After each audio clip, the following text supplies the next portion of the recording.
A young woman with bright green eyes introduces herself from a bubbling cauldron as Hazel, the witch of the Black Forest. In a quiet moment, Hazel recalls a past life and a different name she hasn't heard in years. She remembers dying after falling into a river and waking up as an evil witch from a fairy tale. Adapting to her new world, Hazel decides that magic is the best part of her strange new life. She reveals a peculiar new hobby, baking cookies shaped exactly like little people. Hazel smiles brightly, finding joy in her baking. She explains her other hobby is sharing her human-shaped cookies, urging two nervous women not to reject the uncanny treats. As Hazel sweeps outside her home, a newsboy runs by shouting the latest headlines. A newspaper smacks her directly in the face. Stunned, Hazel reads the headline accusing her of baking a man, realizing the source of her terrible reputation. The narration confirms the townspeople call her the Cannibal Witch, showing them fleeing in terror from her cabin. Determined to change their minds, Hazel devises a clever new plan. She decides to build an irresistibly sweet and terrifyingly delicious house that no one could possibly ignore. Admiring her beautiful candy creation, Hazel feels confident that people will finally stop and visit. She imagines her plan succeeding beautifully, then dances with glee outside her completed candy house. Her plan works immediately as a woman cautiously approaches, drawn by the sweet sight. Hazel is thrilled to have a visitor. The visitor, holding a basket, marvels at the delicious-looking house. Hazel warmly invites her in for more treats and tea, and the woman happily accepts a cookie. A moment later, the woman recognizes her, screams, "The Cannibal Witch," and flees, accidentally pelting Hazel with a mushroom. Hazel is left in silence, staring at the abandoned basket and spilled mushrooms on her table. Dejected, she looks down as the last mushroom falls from her hair. She flashes back to a lonely memory from her past life as a small child. In the memory, her grandmother comforts her, saying that what truly matters is living and eating well together. Shaking off her sadness, Hazel's resolve hardens, and her hand begins to glow with magical energy. With a flourish of magic, she conjures a magnificent spread of desserts and treats. Hazel decides to use her magic for fun, announcing her plan to make a lady today. She magically dresses up one of her gingerbread cookies, creating a gentleman and a lady pair. Squealing with delight, she admires the cute, animated gingerbread couple now dancing on the tray. An array of freshly baked goods fills the air with a sweet scent. Among the treats is a heaping basket full of warm scones. Hazel sets a perfect table for tea, surrounded by her delicious creations. She sighs, wishing she had someone to share the perfect moment with. She comforts herself by saying she isn't truly alone, as one of her gingerbread companions looks on.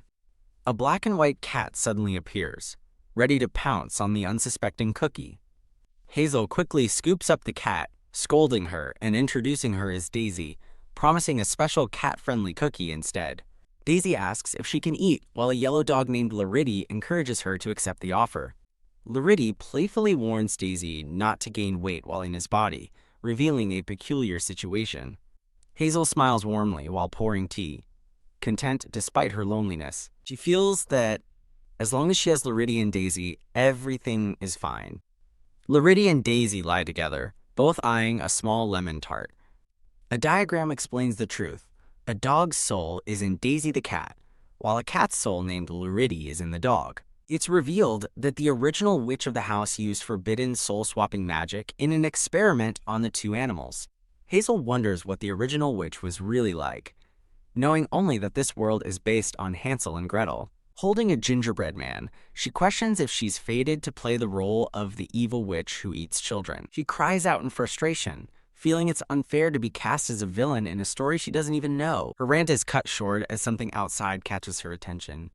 Her eyes widen in shock as she peers through the window at an unexpected sight. A boy with white hair and a girl with black hair stand by the window, happily munching on cookies. Overcome with emotion, the boy starts crying because the cookie is so delicious. Cradling a handful of treats, he tearfully begins to mention the evil witch. Listening from inside, Hazel wonders if they might be the ones she's been waiting for. She looks down thoughtfully from her window. A fairy tale book opens, signaling that the story has finally begun. Hazel sees the two children reflected in her own image, their fates now intertwined. A hand is shown holding two small, doll-like figures of the children. A small chibi witch floats against a starry background. A flashback begins with a hand reaching out from under the water as people yell for help. Drowning, the woman in the flashback regrets her recklessness, admitting she can't even swim. She finds peace in sinking, knowing the child she saved has a family to return to, unlike her. Despite her resolve, her last conscious thought is a desperate plea not to die. Kiak. She's jolted back to awareness by a skeleton playing peekaboo. Disoriented in a strange new place, she wonders where she is. She sees a desk covered with magical books, potions, and arcane instruments. Confused, she walks through the unfamiliar room towards a mirror. She's surprised to find herself holding a golden coin. Seeing her reflection in the coin, she's startled by her strange, new eye color. She realizes her voice sounds different as well. She stares into the mirror, taking in her completely new face. The golden coin clatters to the floor as she reels from the shock. She covers her mouth in terror, recognizing her face as that of the evil witch from the fairy tale. The memory clarifies. As she drowned, a glowing magic circle appeared beneath her. Her previous life is revealed. She was a kindergarten teacher by day and an illustrator by night. She recalls dismissing her own character design as not scary, only to be shocked by the final result. On a phone call, she admits her illustrated witch character is so terrifying that it's keeping her awake. The illustration of the witch is shown, the very same face she now has. Back in the present, the two children happily continue eating treats. Hazel watches them from her window, thinking something new has finally come along. The children turn and scream in terror, identifying her as the evil witch. Hazel points a finger, readying her magic.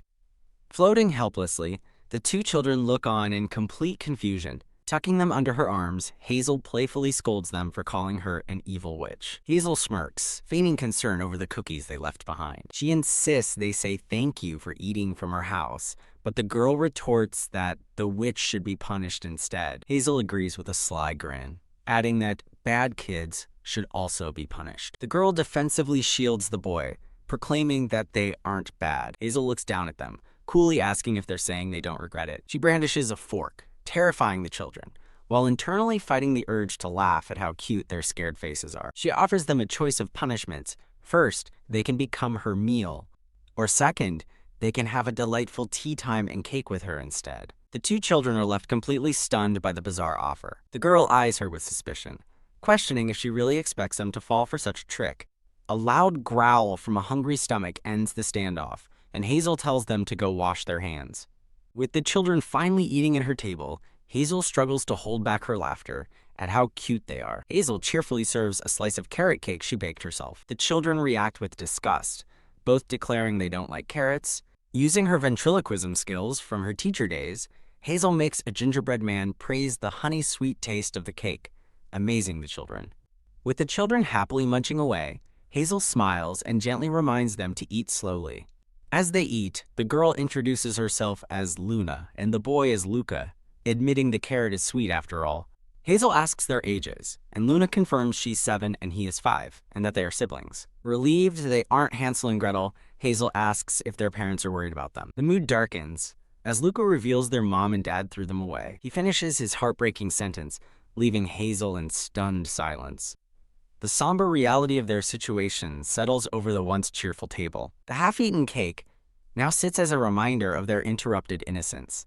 A flashback to Hazel's past life begins, showing her as a kindergarten teacher. In the memory, she tells the class to give their handmade carnations to their parents. One child excitedly runs out yelling for her mom, but Hazel's younger self looks on with a sad, knowing expression. She remembers the child's mother had left an envelope with money, apologizing. The mother's note promised to return later, but the memory ends with the father also leaving the house. Back in the present, Hazel watches Luca's bright, smiling face. She realizes with a pang of sympathy that these children were also left behind, just like she was. She wonders why such beautiful children were abandoned, again questioning if they really are Hansel and Gretel.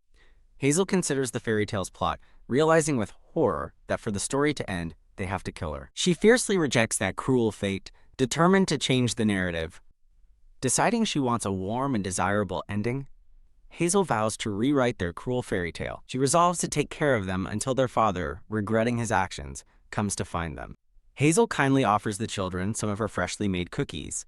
The children hesitate, but Hazel gently corrects them, asking them to call her Hazel instead of Witch. She panics, pointing at the dancing gingerbread men and accusing Hazel of shrinking people and baking them into cookies. As Hazel tries to get them to wash up, the terrified children ask if she'll eat them right after. Trying to be logical, Hazel asks if they've ever seen someone dress a chicken after washing it to be roasted.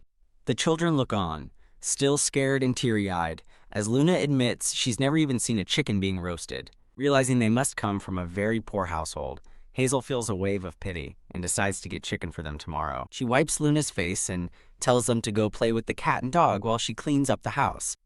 With a flick of her finger, Hazel uses her magic to effortlessly clean the house. The windows sparkle as her magic brings order to the room. Later, Luca and Luna are tucked into bed, sleeping soundly.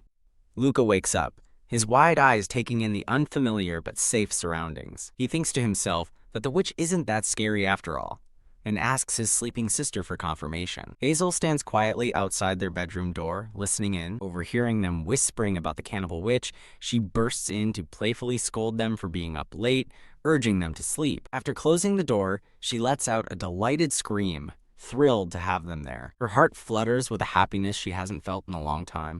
But as the joy fades, she admits to herself that despite their presence, she is still really lonely. The next morning, sunlight shines on the sweet exterior of the candy house. Luna wakes up with a gasp of horror, her face pale with shock. She realizes Luca wet the bed and panics, worrying that the witch will get angry and punish them. Luna tells Luca to stay put while she cautiously goes to check if Hazel is awake. She finds the main room and kitchen are quiet and empty. Spotting the front door, she wonders if this is her chance to escape with her brother.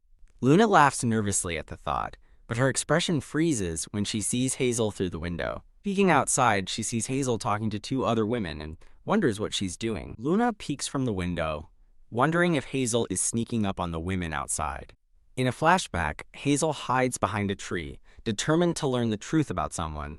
As she watches two women chat, she wonders what they're discussing. A blonde-haired woman whispers a secret to her friend.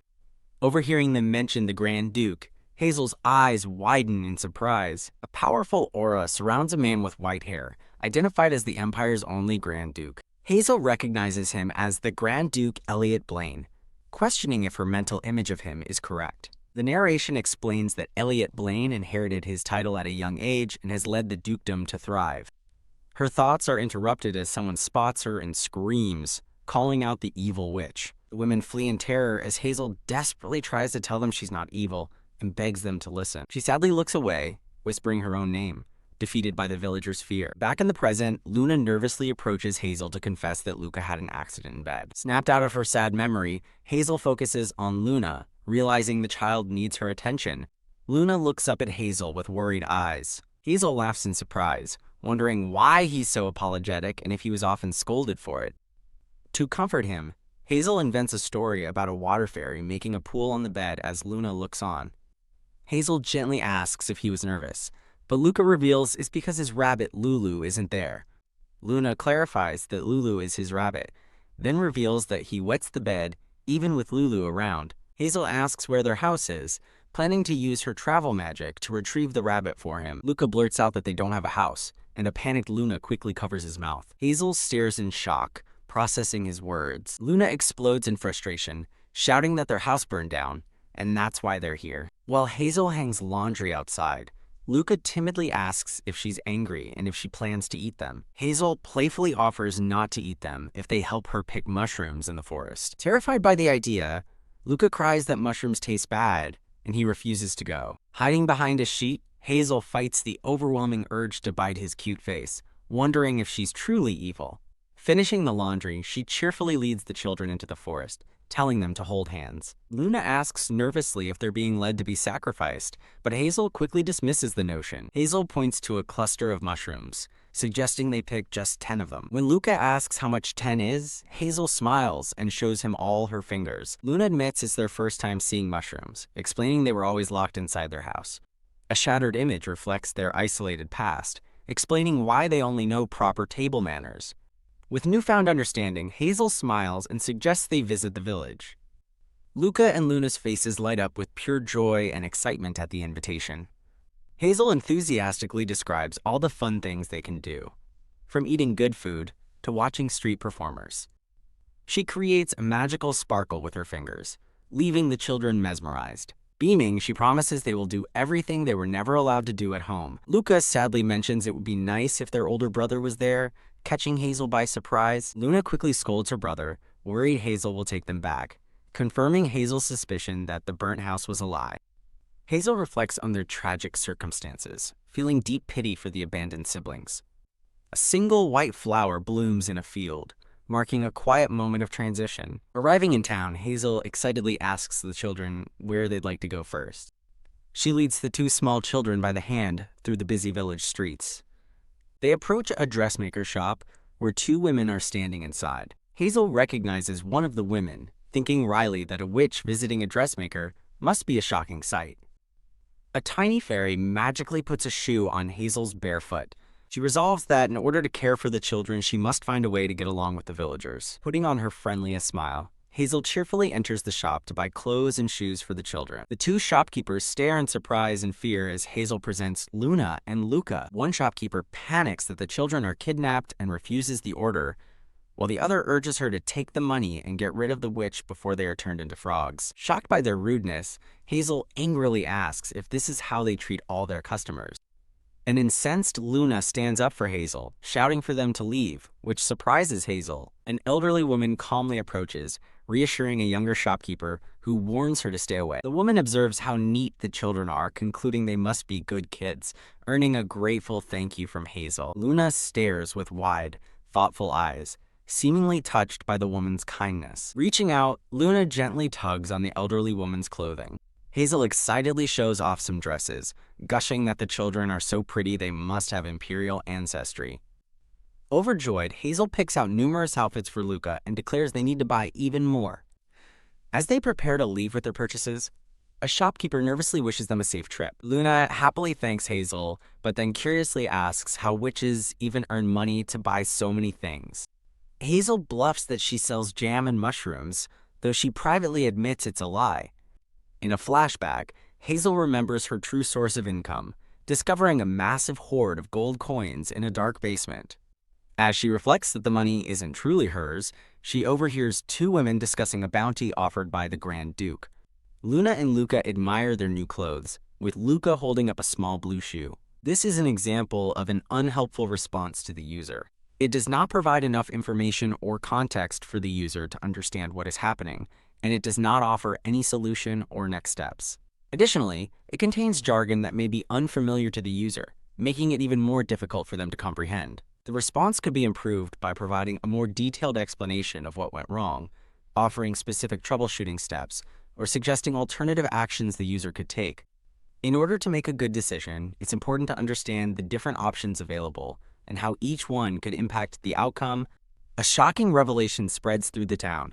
The Grand Prince and Grand Princess have been kidnapped. Realizing the kidnapped children are Luna and Luca, Hazel wonders if she can use her teleportation magic to find them. Hazel approaches the gossiping women to ask for a description of the children who hide behind her skirts. Kaya. The women scream in terror upon seeing Hazel, leaving her utterly bewildered by their reaction. Luna's attention is captured by a toy rabbit in a shop window, which she excitedly points out looks just like Lulu. After Hazel buys the toy, Luca looks at it sadly, stating that there's only one Lulu, and this isn't it. Luca's disappointment is palpable as Hazel looks on with concern. Hazel pauses, her expression thoughtful and troubled by the situation. Luca tugs on Hazel's clothes, looking up with wide eyes and asking where Luna has gone. Hazel spins around in a panic, desperately calling out Luna's name. Fearing someone has taken Luna, Hazel breaks into a frantic run, with Luca holding on tightly. As she runs, Hazel recalls the news about the kidnapped Grand Princes, her panic intensifying. She suddenly skids to a stop, her eyes fixed on something ahead. Hazel finds Luna standing on a box, tearing posters off a wall. Approaching her, Hazel asks what she's doing and realizes she's tearing down a wanted poster. The camera focuses on the ripped wanted poster clutched in Luna's hands. When questioned, Luna fibs that she needed paper to draw a picture. Hazel gently chides her, explaining she only needed to ask, and Luna apologizes. While leading the children away, Hazel overhears villagers still gossiping about the Grand Prince's kidnapped children. Hazel listens to rumors that the Grand Prince went mad and wonders if the royal family was behind the kidnapping. The shocking rumors cause Hazel to trip and fall comically between the two children. Blushing, Hazel remembers another rumor. Despite his anger, the Grand Prince is famously handsome. A narration describes the Grand Prince's ethereal features, with silver hair like moonlight and eyes like amethyst. A portrait is shown of a handsome silver-haired man, the children's father, with a younger Luna and Luca. The narration adds that his handsome face was impossible for even the greatest sculptors to properly capture. The Grand Prince looks sadly at a mirror reflecting him and his children, the vision fading to show him alone. He turns away from the mirror, holding a dark stuffed animal and calling out, "Hey!" Looking at a pink stuffed rabbit, he quietly asks for its opinion. He holds the pink rabbit, whispering its name with a sorrowful expression, Lulu. The Grand Prince asks the stuffed rabbit where it thinks his children, its masters, have gone. He clutches Lulu tightly, worrying that Luca will suffer from nightmares without his treasured toy. A shattered image framed by dark roses reflects his terror at the thought of something terrible happening to Luna and Luca. Through a shattered lens, the Grand Prince's sorrowful thoughts drift over a memory of Luna and Luca sleeping peacefully. An aide's hand urgently shakes the Grand Prince's shoulder, trying to get his attention. An attendant bursts into the room, shouting that he's received a report for the Grand Prince. He breathlessly reports that children matching the description were spotted at a dressmaker's shop near the Black Forest. The Grand Prince listens with a hardened expression as the attendant confirms the children were even called Luna and Luca. After a happy moment with Hazel, the children's joy is shattered when a villager spots them, shouting, "It's the witch!" as a menacing shadow looms. The scene transitions with a sharp, abstract splash, signaling an abrupt shift in time or place. Night falls over Hazel's whimsical, candy-like house, nestled in the woods under a crescent moon. Inside, Hazel stretches contentedly on the sofa, planning to cook with the children the next day. She thoughtfully considers her hands, looking forward to drawing pictures with Luna and Luca. Hazel reflects on her lonely past, realizing that while time once crawled, it now races by with the children. A sudden noise startles Hazel from her thoughts as she sits up, alarmed. Luca appears at the doorway in his pajamas, his expression soft and sleepy. When Luca says he can't sleep without Luna, Hazel pulls him into a warm hug, reassuring him. Luna suddenly appears with her arms crossed, firmly declaring that she isn't asleep either. With a sigh, Luna comments on how unrefined it is for Hazel to sleep on the couch. Hazel awakens the next morning, a gentle and happy smile gracing her lips. Luna thinks back to their hardship, remembering having no food to eat and no adults for protection. She quietly admits to herself that in their situation, she would have cried immediately. Hazel gazes lovingly at the sleeping children, impressed that they managed to make it all the way to her. Luca stirs in his sleep, murmuring to Hazel and asking if they can stay with her forever. Overcome with emotion, Hazel's heart thumps at his heartfelt plea. She pulls the children closer and whispers affirm, reassuring, of course.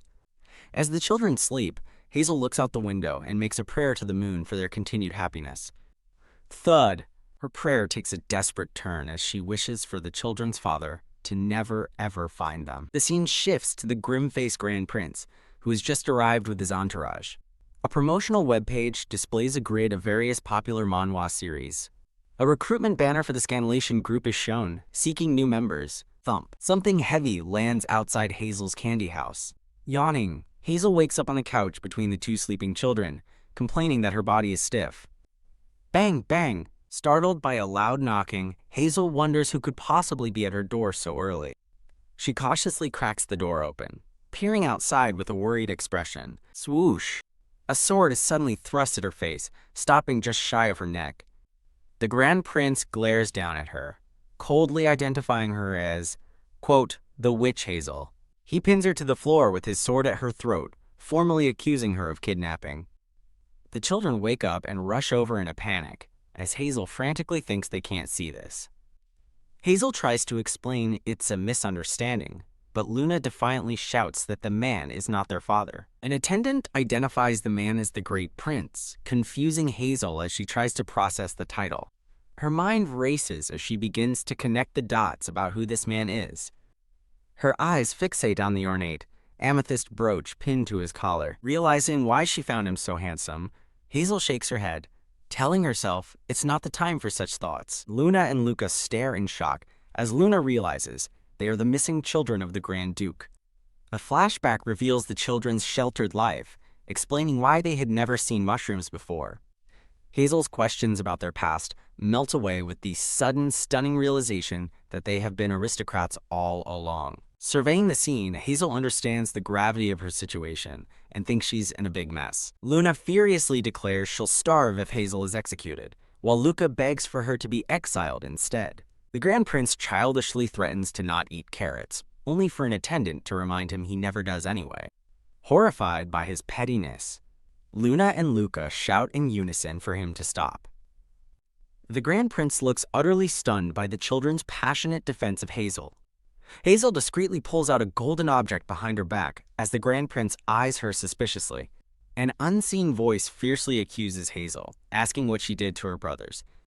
Hazel defensively tells the Grand Prince she only fixed the children's picky eating habits. An attendant recalls how difficult the children were, a feat no one else had managed. Two attendants speculate that Hazel used black magic, questioning the wisdom of threatening her with a sword before children. Deciding to remove the weapon, Hazel nervously thinks the Grand Prince looks ready to execute a chicken. Her hands reach for the sword, crackling with an unseen energy. As she touches the blade, Hazel is shocked by the powerful feeling that surges through her. Pat! A bright light flashes from her hands as a magical seal appears. The Grand Prince and his entourage stare in shock, as the sword is replaced by a simple fork in Hazel's hand. As the Grand Prince demands an explanation, Luca bursts into tears, crying out Hazel's name. Why? Hazel's expression softens with worry at the sound of Luca's distress. Presenting the fork, she coyly offers to demonstrate her magic if he's curious. The Grand Prince scoffs at the fork, but Hazel confidently assures him it's no threat to a witch. She suddenly panics, realizing her piece of carrot cake is skewered on the fork's tines. Composing herself, Hazel offers the cake to the Grand Prince, asking if His Highness would like a taste. A playful illustration shows Hazel offering the cake fork to a stoic Grand Prince. The Grand Prince orders an attendant named Daniel to take the cake for testing. In a flashback, a young girl thinks that Hazel was trying to turn them into puppets while being offered the same cake. As Hazel tries to lead the children away, the Grand Prince blocks her path, telling her she's not leaving. The Grand Prince reveals the children told him they had been locked up and abused. Daniel motions for the group to head to the carriage as the Grand Prince leads the children away. Hazel suddenly blocks the doorway, stopping the Grand Prince and the children in their tracks. The Grand Prince glares coldly, commanding her to open the door immediately. As an attendant offers to use an axe, Hazel recalls the promise she made to protect the children. Her resolve hardens as she tearfully remembers vowing to be their good guardian. The Grand Prince mentions the rumors of witches who eat children, causing Luna and Luca to shrink back in fear. He menacingly questions her right to make any promises to his children. He warns Hazel that if he finds any evidence of wrongdoing, she will be exiled. Luna and Luca rush to defend Hazel, clinging to their father and insisting she doesn't eat people. The children beg to stay with Nanny, desperately pulling on their father's clothes. Hazel is visibly touched, a warm and grateful smile spreading across her face. Kneeling down, she gently tells the crying children that it's time for them to go home. As the children cry, a voice tells them to have others read the letters if they cannot. Holding both children, the Grand Prince sternly asks if Hazel manipulated his brothers. The Grand Prince turns and leaves with his entourage, walking out of the house. Outside, an ornate royal carriage waits to take the children away from Hazel's candy house. Inside the carriage, Luca sobs, calling out for Hazel as they prepare to depart. Crash Hazel suddenly slams against the carriage window, startling the Grand Prince and the children. She frantically presses her face to the glass, shouting for them to wait a minute. Her desperate plea to wait a minute echoes as she continues to pound on the window. The Grand Prince looks on with irritation, while the children stare with wide, hopeful eyes. Exiting the carriage, he asks Hazel what the matter is, but she warns him not to come out. Hazel stands before him, clutching a bundle of the children's belongings, including a teddy bear. The Grand Prince, now identified as Elliot, tells her they can't stay, but she shouts his name to stop him. Peeking out, the children beg Elliot to promise he won't kill Hazel and to take their other things too. Elliot sighs affectionately, calling the children his little peanuts, as Hazel looks on in surprise. He gently tells the children to get inside and to thank Hazel for taking care of them. Confused by his contradictory statements, Luna asks why he told them to thank Hazel if he thinks she manipulated them. With a deep blush, Elliot formally bows and thanks Hazel for safely protecting his younger siblings. Hazel beams with genuine surprise and delight at his unexpected gratitude. His expression hardening, Elliot adds that he still suspects she manipulated them, leaving Hazel stunned. The carriage begins to depart, leaving a solitary Hazel standing by the fence. Hazel watches silently as the carriage carrying the children drives away into the distance. Reaching out, she painfully recalls her promise that they would be together forever. As she stands alone, a cat and a dog nuzzle against her legs, one of them thinking her name. Hazel grieves over her broken promises to make them stew and raise bunnies on the farm. She reflects on how she never got to thank the children for bringing color into her once lonely life. A bright, genuine smile breaks through her sadness as she remembers the happiness they gave her. Wiping a tear, Hazel reassures herself and her animal companions that she'll be all right, entrusting them to watch over the children. As suddenly as they had arrived, the children were gone from her life without warning. The scene shifts to the sprawling estate of the Grand Duchy on a clear afternoon. A check on a slacking carriage owner reveals a blonde man flirting with a maid. In disguise, Luna and Luca scout the area with binoculars, confirming their plan is on schedule. With a determined cry, the disguised Luna and Luca make a run for it. A dizzy Luca urges his sister to hurry onto the carriage before they get caught. While hiding, Luna watches in shock as the flirtatious man from earlier waves goodbye to the maid. The disguised children realize with horror that the carriage is leaving sooner than they expected. A covered wagon pulls away from the stables, setting off on its journey.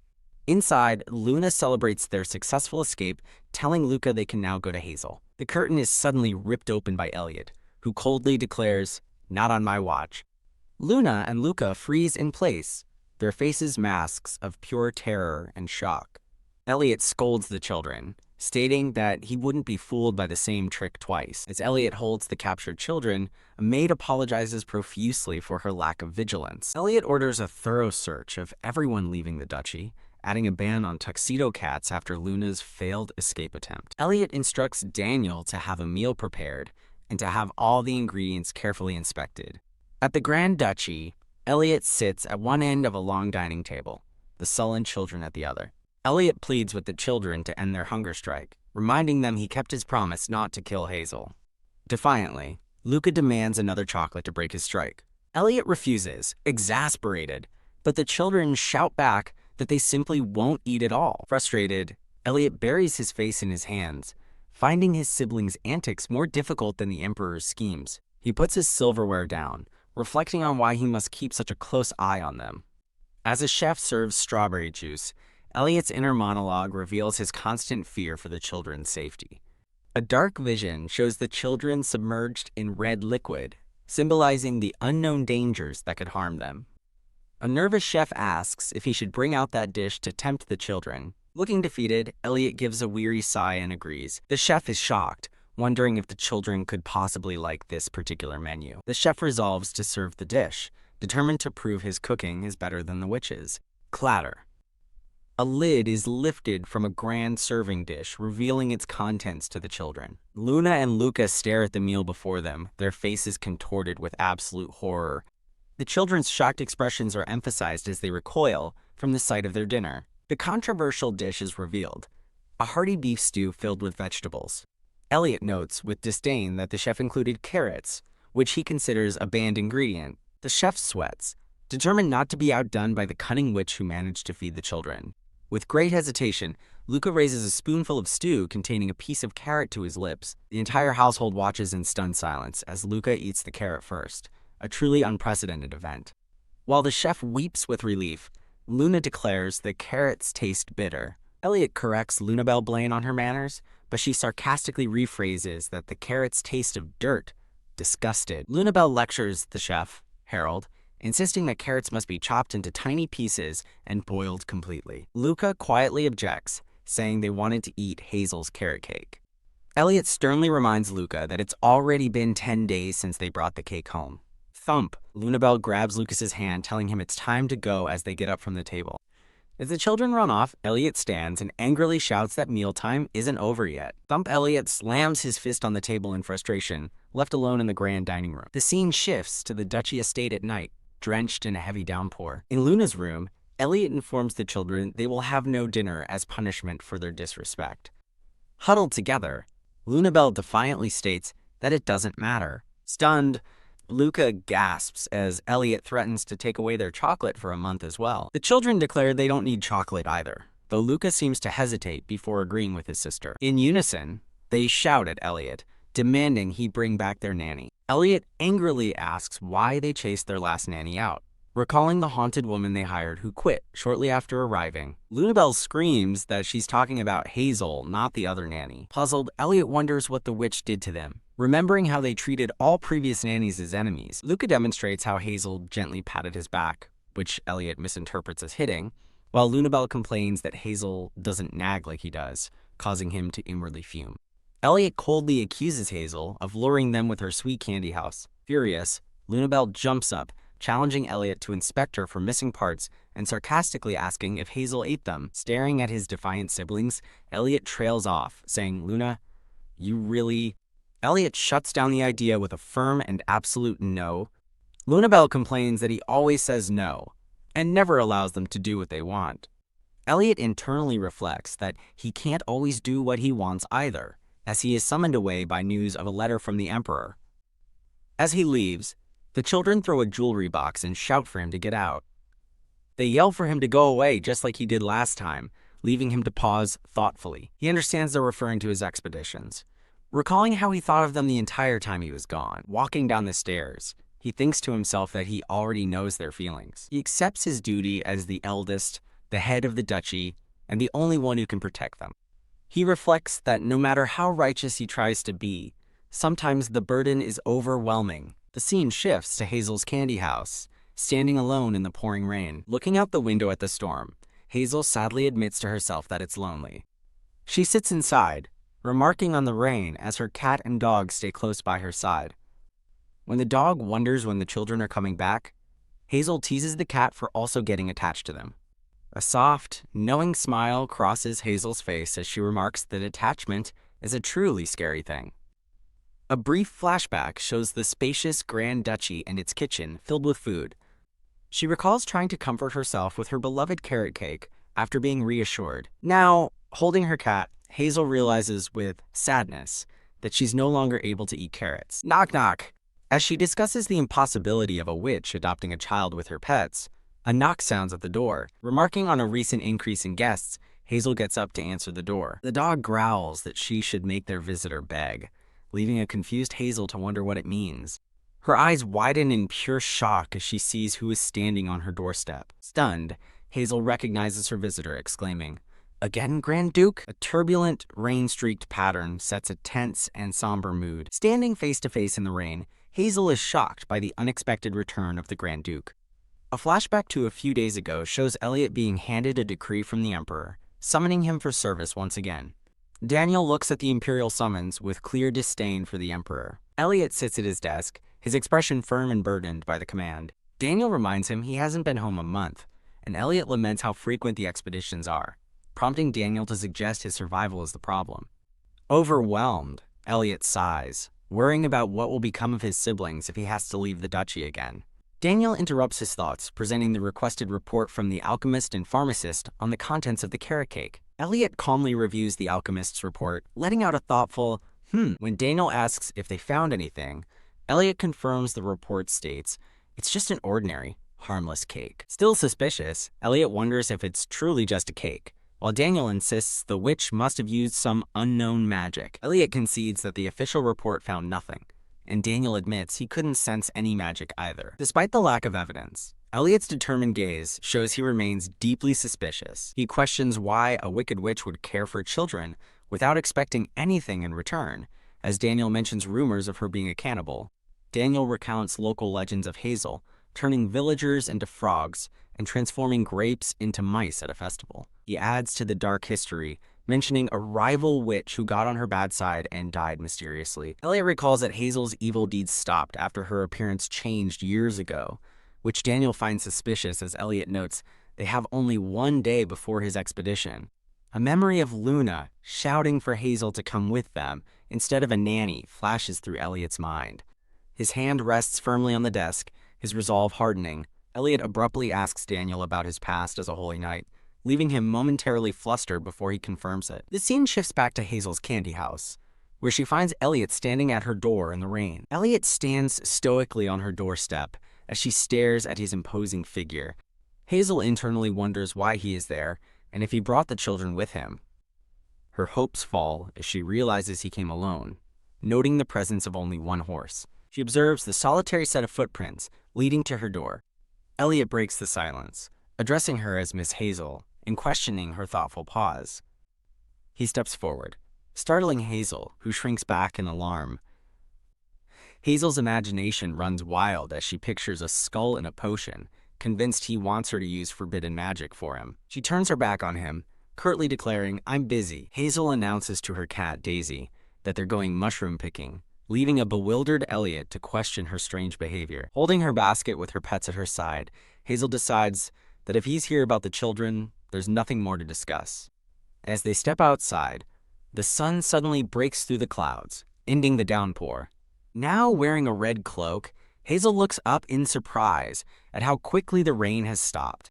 Annoyed, she turns to find Elliot still following her and asks why he won't leave.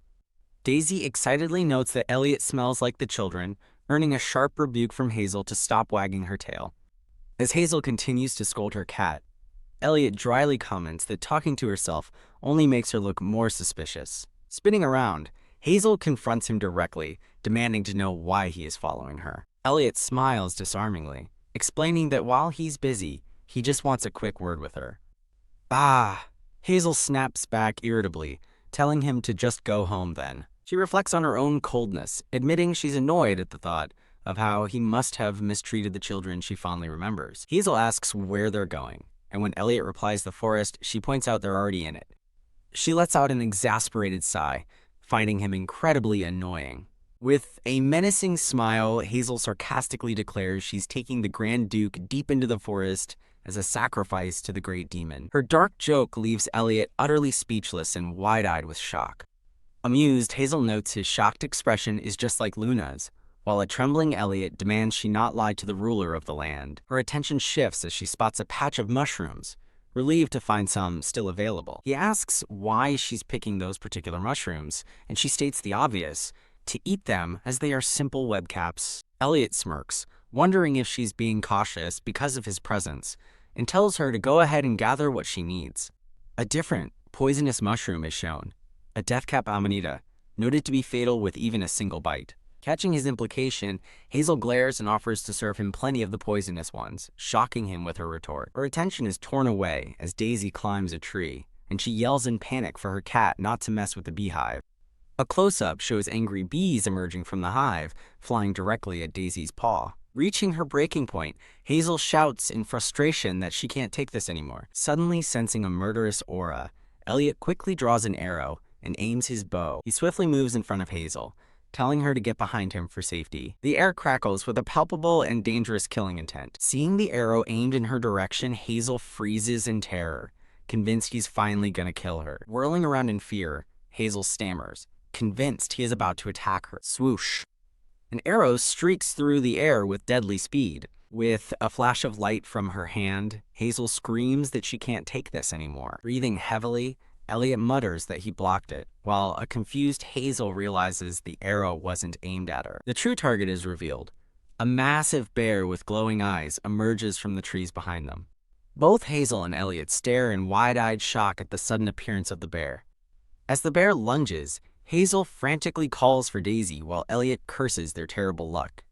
Elliot furiously accuses Hazel of helping the bear and demands to know if she summoned it. Outraged, Hazel yells back that if she'd summoned it, she certainly wouldn't be running away. Elliot draws a knife, telling her to step aside, but she points past him, shouting that Daisy is over there. Yelling, "Take this!"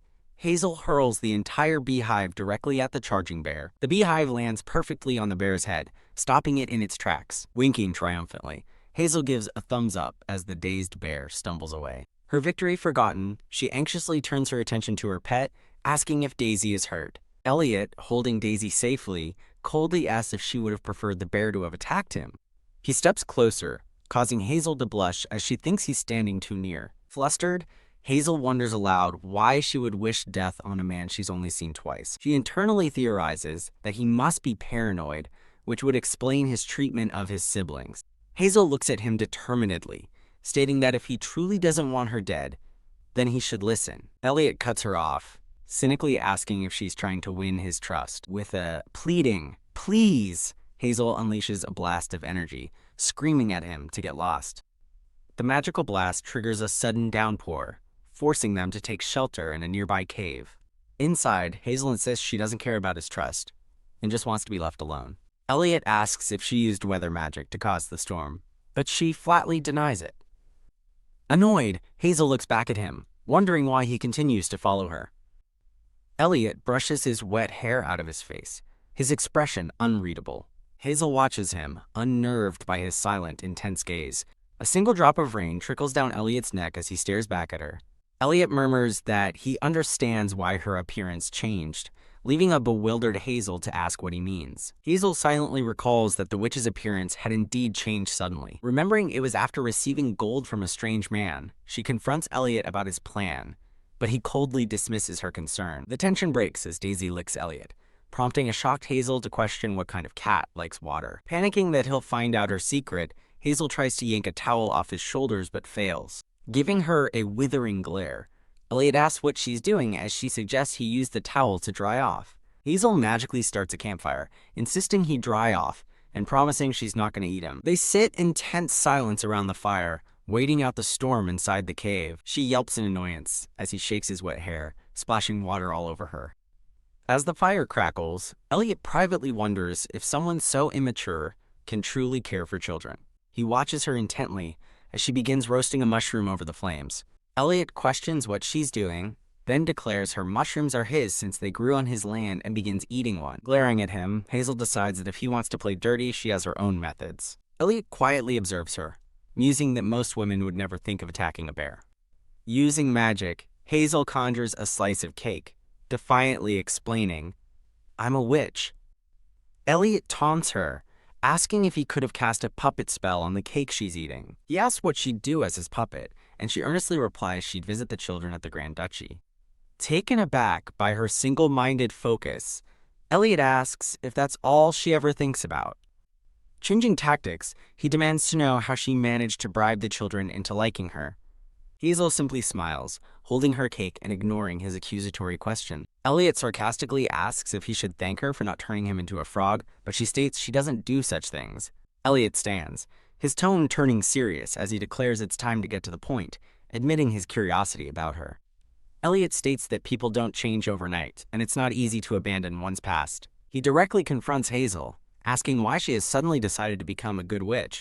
Hazel looks back at him, his declaration that people don't easily change echoing in her mind. With a stern gaze, Elliot presses his question, wanting to know the reason for her sudden change of heart. Flustered, Hazel awkwardly claims that getting sick years ago made her regret her past and decide to live a good life.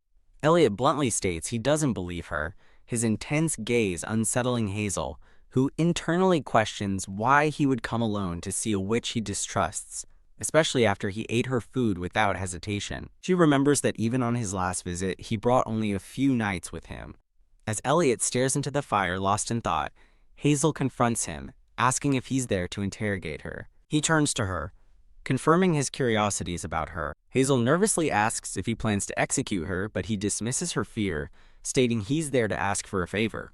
"I knew it," she declares, startling Elliot, who asks if she has clairvoyance, to which she sarcastically retorts, "Do I look like I do?" She explains it was obvious from the moment he started calling her Miss Hazel, and he begrudgingly admits she's sharp. With a resolute expression, Hazel firmly declares her answer to his favor is no. Elliot calls her rude for rejecting him without hearing his request, but she fires back that he should apologize first, leaving him to demand, "Apologize for what?" She points an accusatory finger, shouting that he falsely accused her of using forbidden magic. Elliot looks away, momentarily speechless. He turns back with a serious expression, admitting it was a false accusation and formally apologizing for making it without evidence. Stunned by his quick apology, Hazel wonders just how important his favor must be. Hazel presses her advantage, demanding he also apologize for keeping his siblings from her when she knew how much they missed her. He claims he didn't know they were her siblings,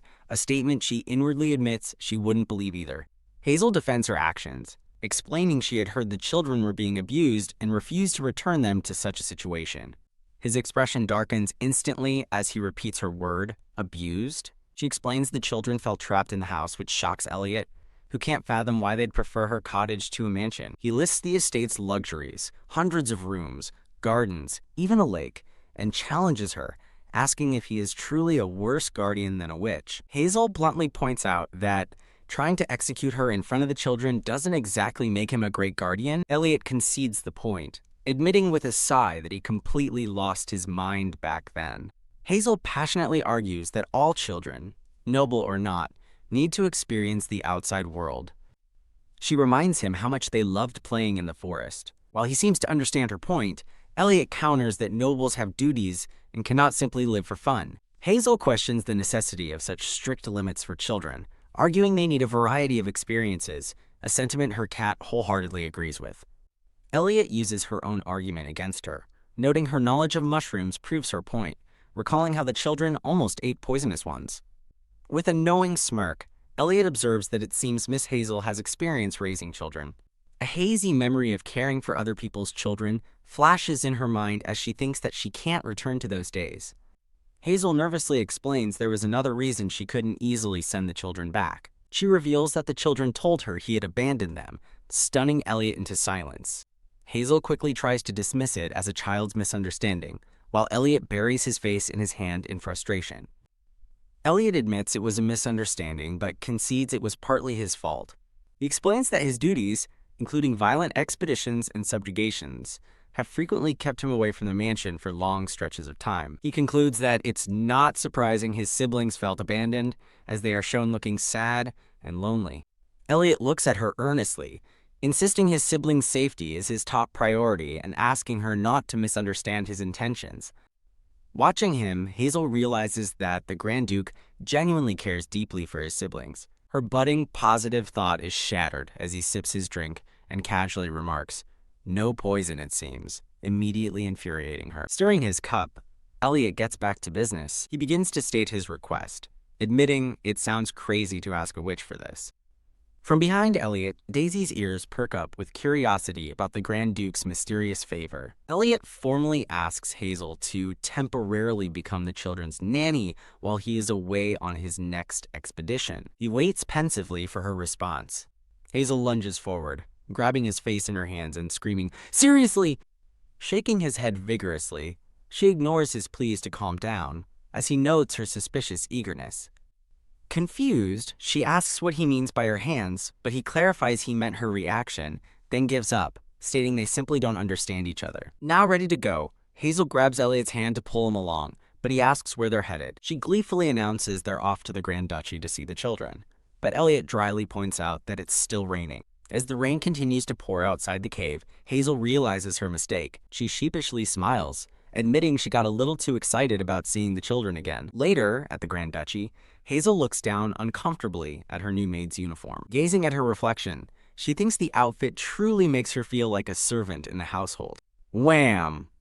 A towering stack of papers is slammed onto the table in front of her. Hazel stares in horror, shocked to learn the entire stack is just part of the service regulations.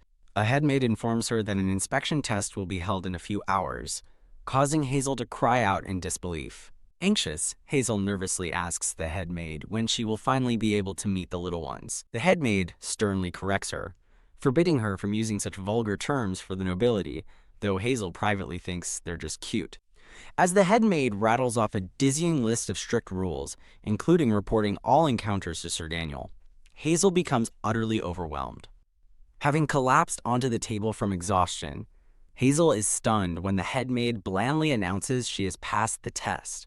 Hazel questions a rule prohibiting her from eating with the children, arguing that sharing meals is the best way to form close bonds. The headmaid dismisses her point, adding a new rule to avoid giving the children overly sweet desserts. Recalling the sweets Hazel provided, the headmaid suggests anyone could use such a simple trick to win favor. Hazel explains she only gave them sweets because they were starving and agrees with limiting sugar, prompting the headmaid to note her experience with children. Seemingly relieved they can communicate effectively, the headmaid offers to show Hazel to her room. The headmaid leads her down a long, opulent hallway.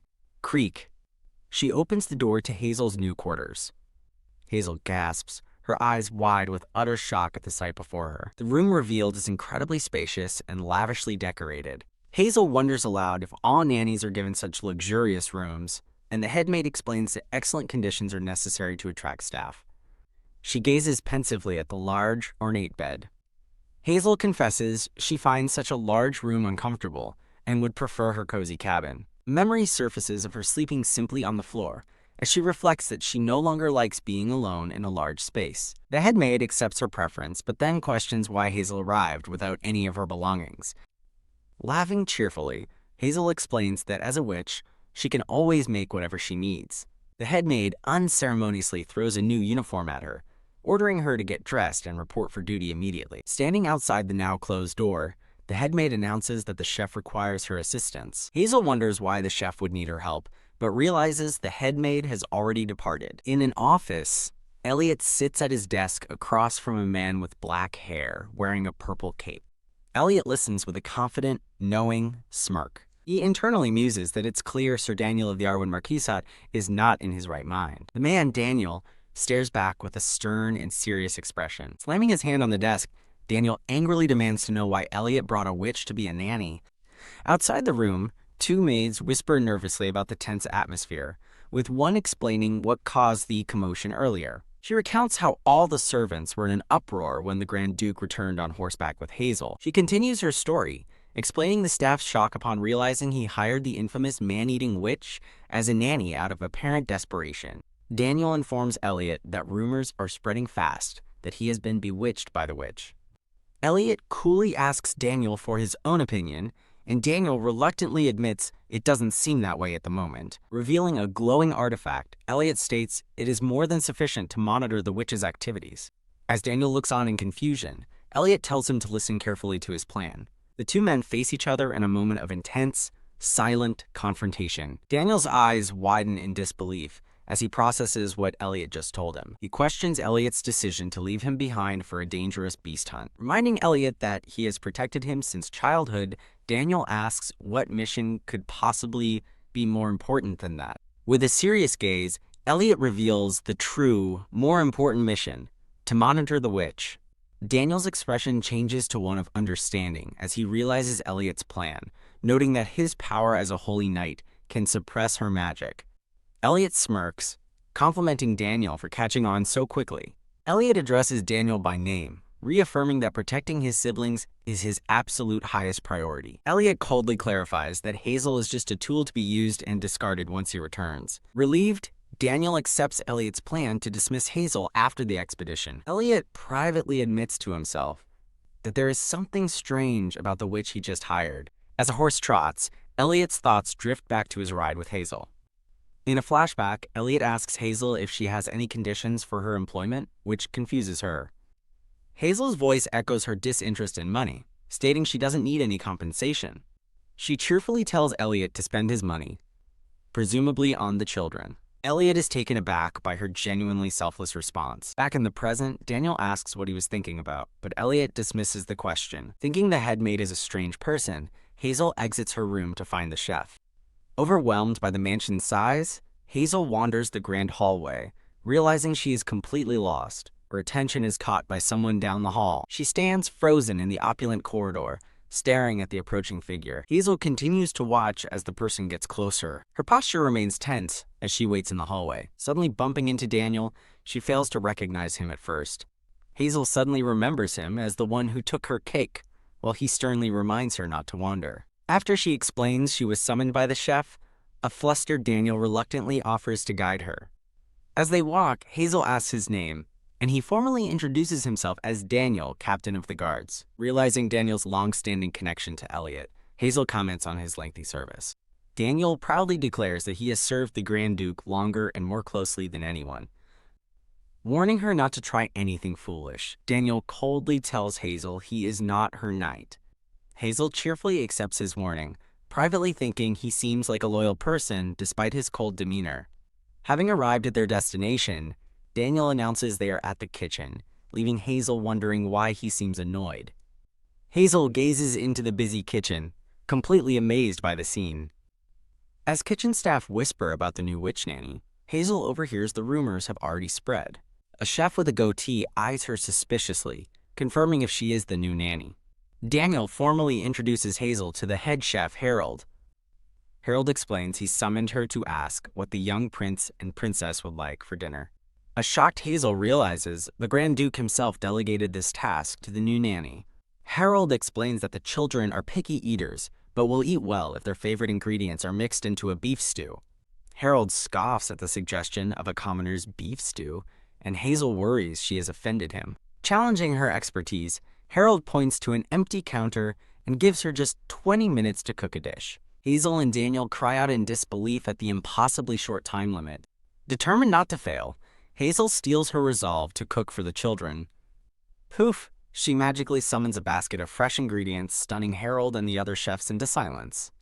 Daniel frantically questions where the ingredients came from, but Hazel simply replies, "From home." Pulling out a small device, Daniel scolds her for bringing in ingredients without a proper inspection. Hazel cleverly points out that the rule wasn't mentioned in the nanny manual she was given. After instructing her to follow protocol in the future, Daniel uses his device to test her ingredients for poison. He explains the device is a poison testing reagent supplied by the Wizards Guild. When Hazel offers to bring her own testing reagents, Daniel curtly tells her there is no need. The test comes back negative for poison, and Hazel celebrates her small victory. With her ingredients cleared, Hazel beams with confidence, ready to begin cooking. The scene shifts to the elegant dining room, where dinner has been served. Elliot arrives for dinner, followed closely by Daniel and the two children.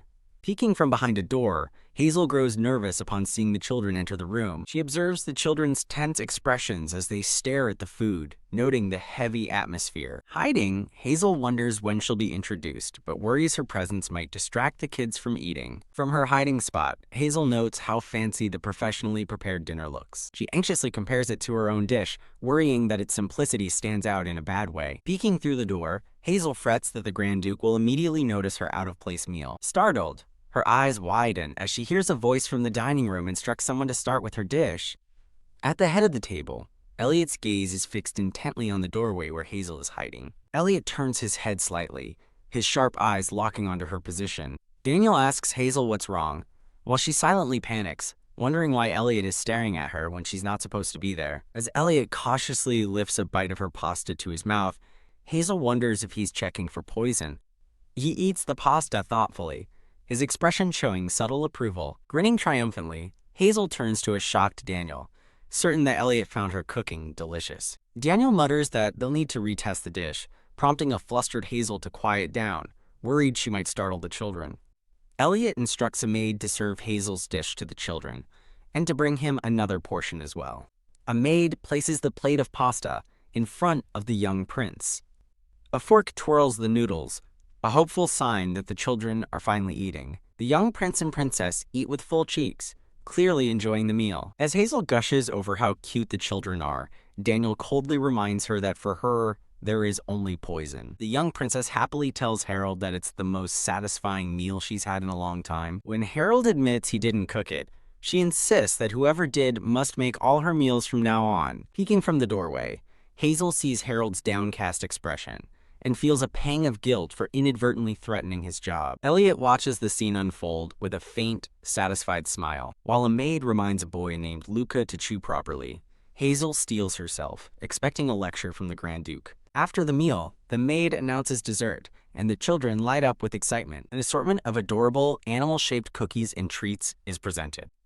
A voice calls out, "Hazel," as she confidently prepares the sweets with a swirl of magic.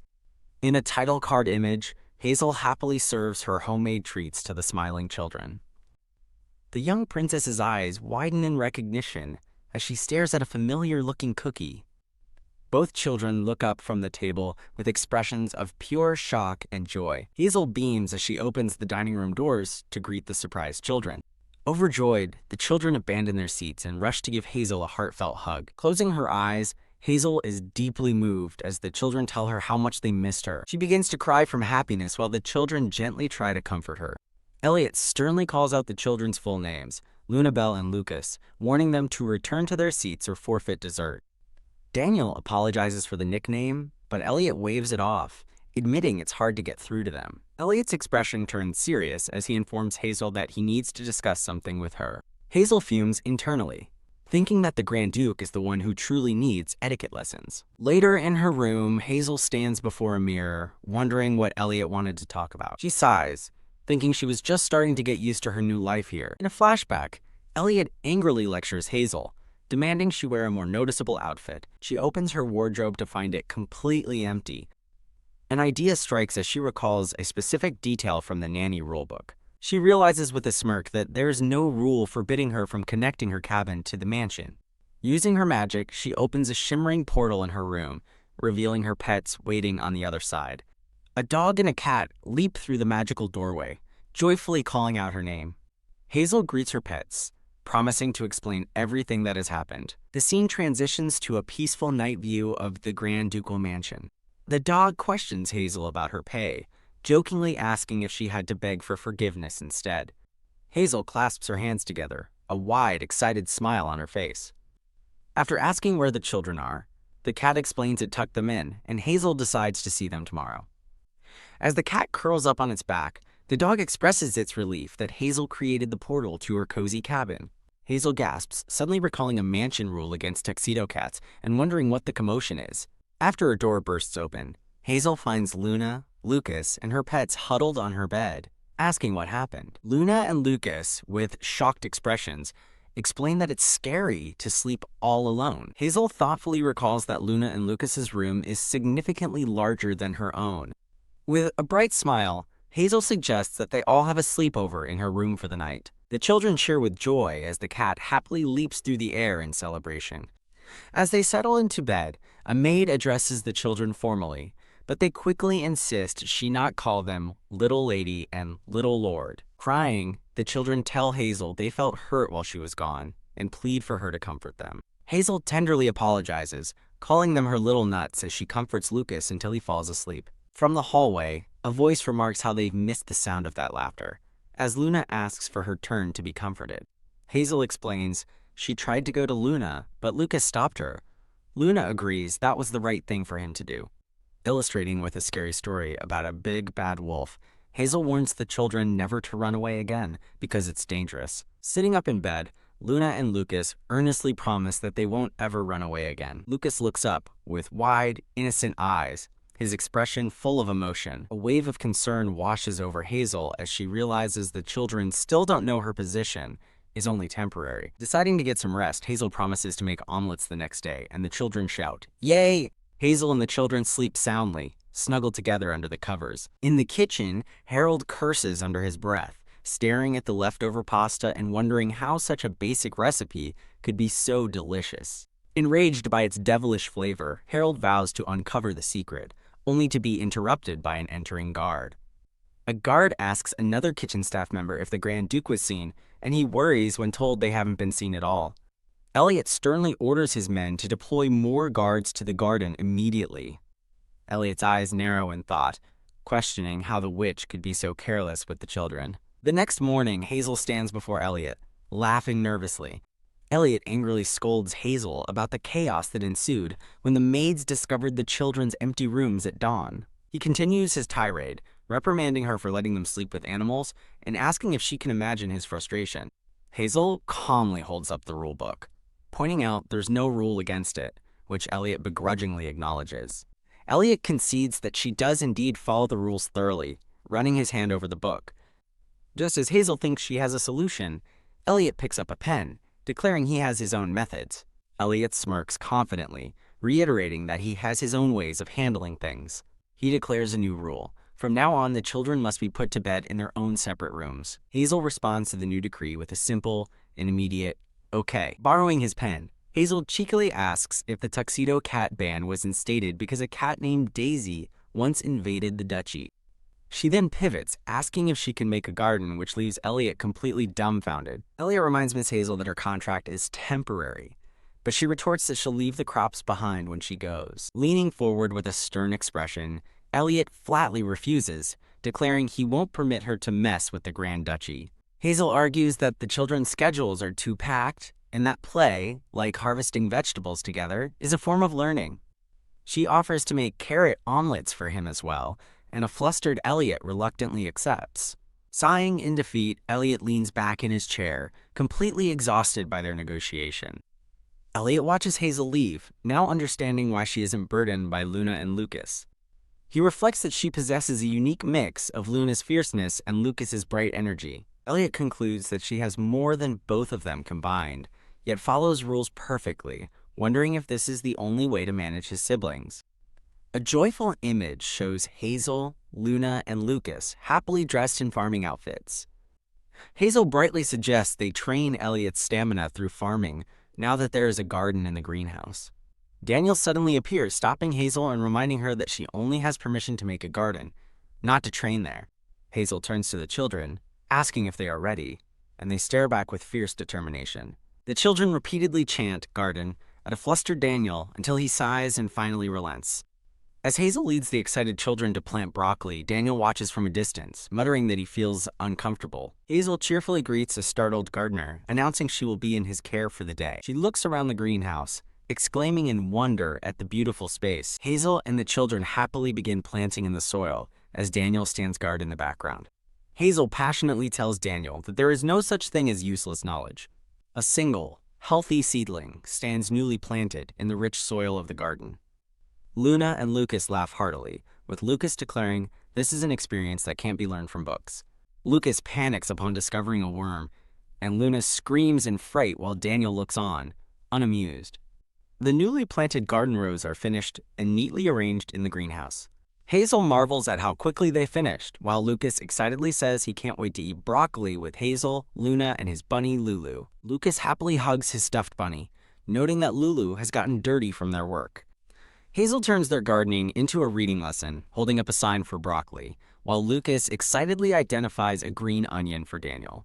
Lucas eagerly seeks confirmation about the green onion, and Daniel calmly affirms that he is correct. As Lucas celebrates, Hazel and Luna give Daniel a pointed, judgmental stare. Hazel brightly explains to Daniel how she's combined a fun gardening activity with a reading lesson, asking for his opinion. A slightly flustered Daniel concedes that her method doesn't seem that bad after all. With a warm smile, Hazel offers a freshly made sandwich to someone just out of frame. Daniel accepts the sandwich, looking momentarily speechless and surprised by the gesture. Luna cheekily asks if Daniel is a picky eater, but Lucas, with his cheeks full, confirms that the food is delicious. While Daniel takes a bite, Hazel slyly asks if he's busy, and if it's okay for him to be following them around. Still chewing, Daniel cryptically replies that his presence is all thanks to a certain someone. Hazel eyes him suspiciously, wondering if he's hiding something, or perhaps avoiding work with the Grand Duke. A voice suddenly interrupts, asking what they could possibly get caught doing as Elliot appears behind them. Relieved, Hazel admits he startled her before cheerfully offering him a meal with them. She confirms she has one sandwich left to share. Elliot's eyes narrow as he coolly states that he has already eaten. Hazel questions his claim, pointing out that he just returned from the luncheon.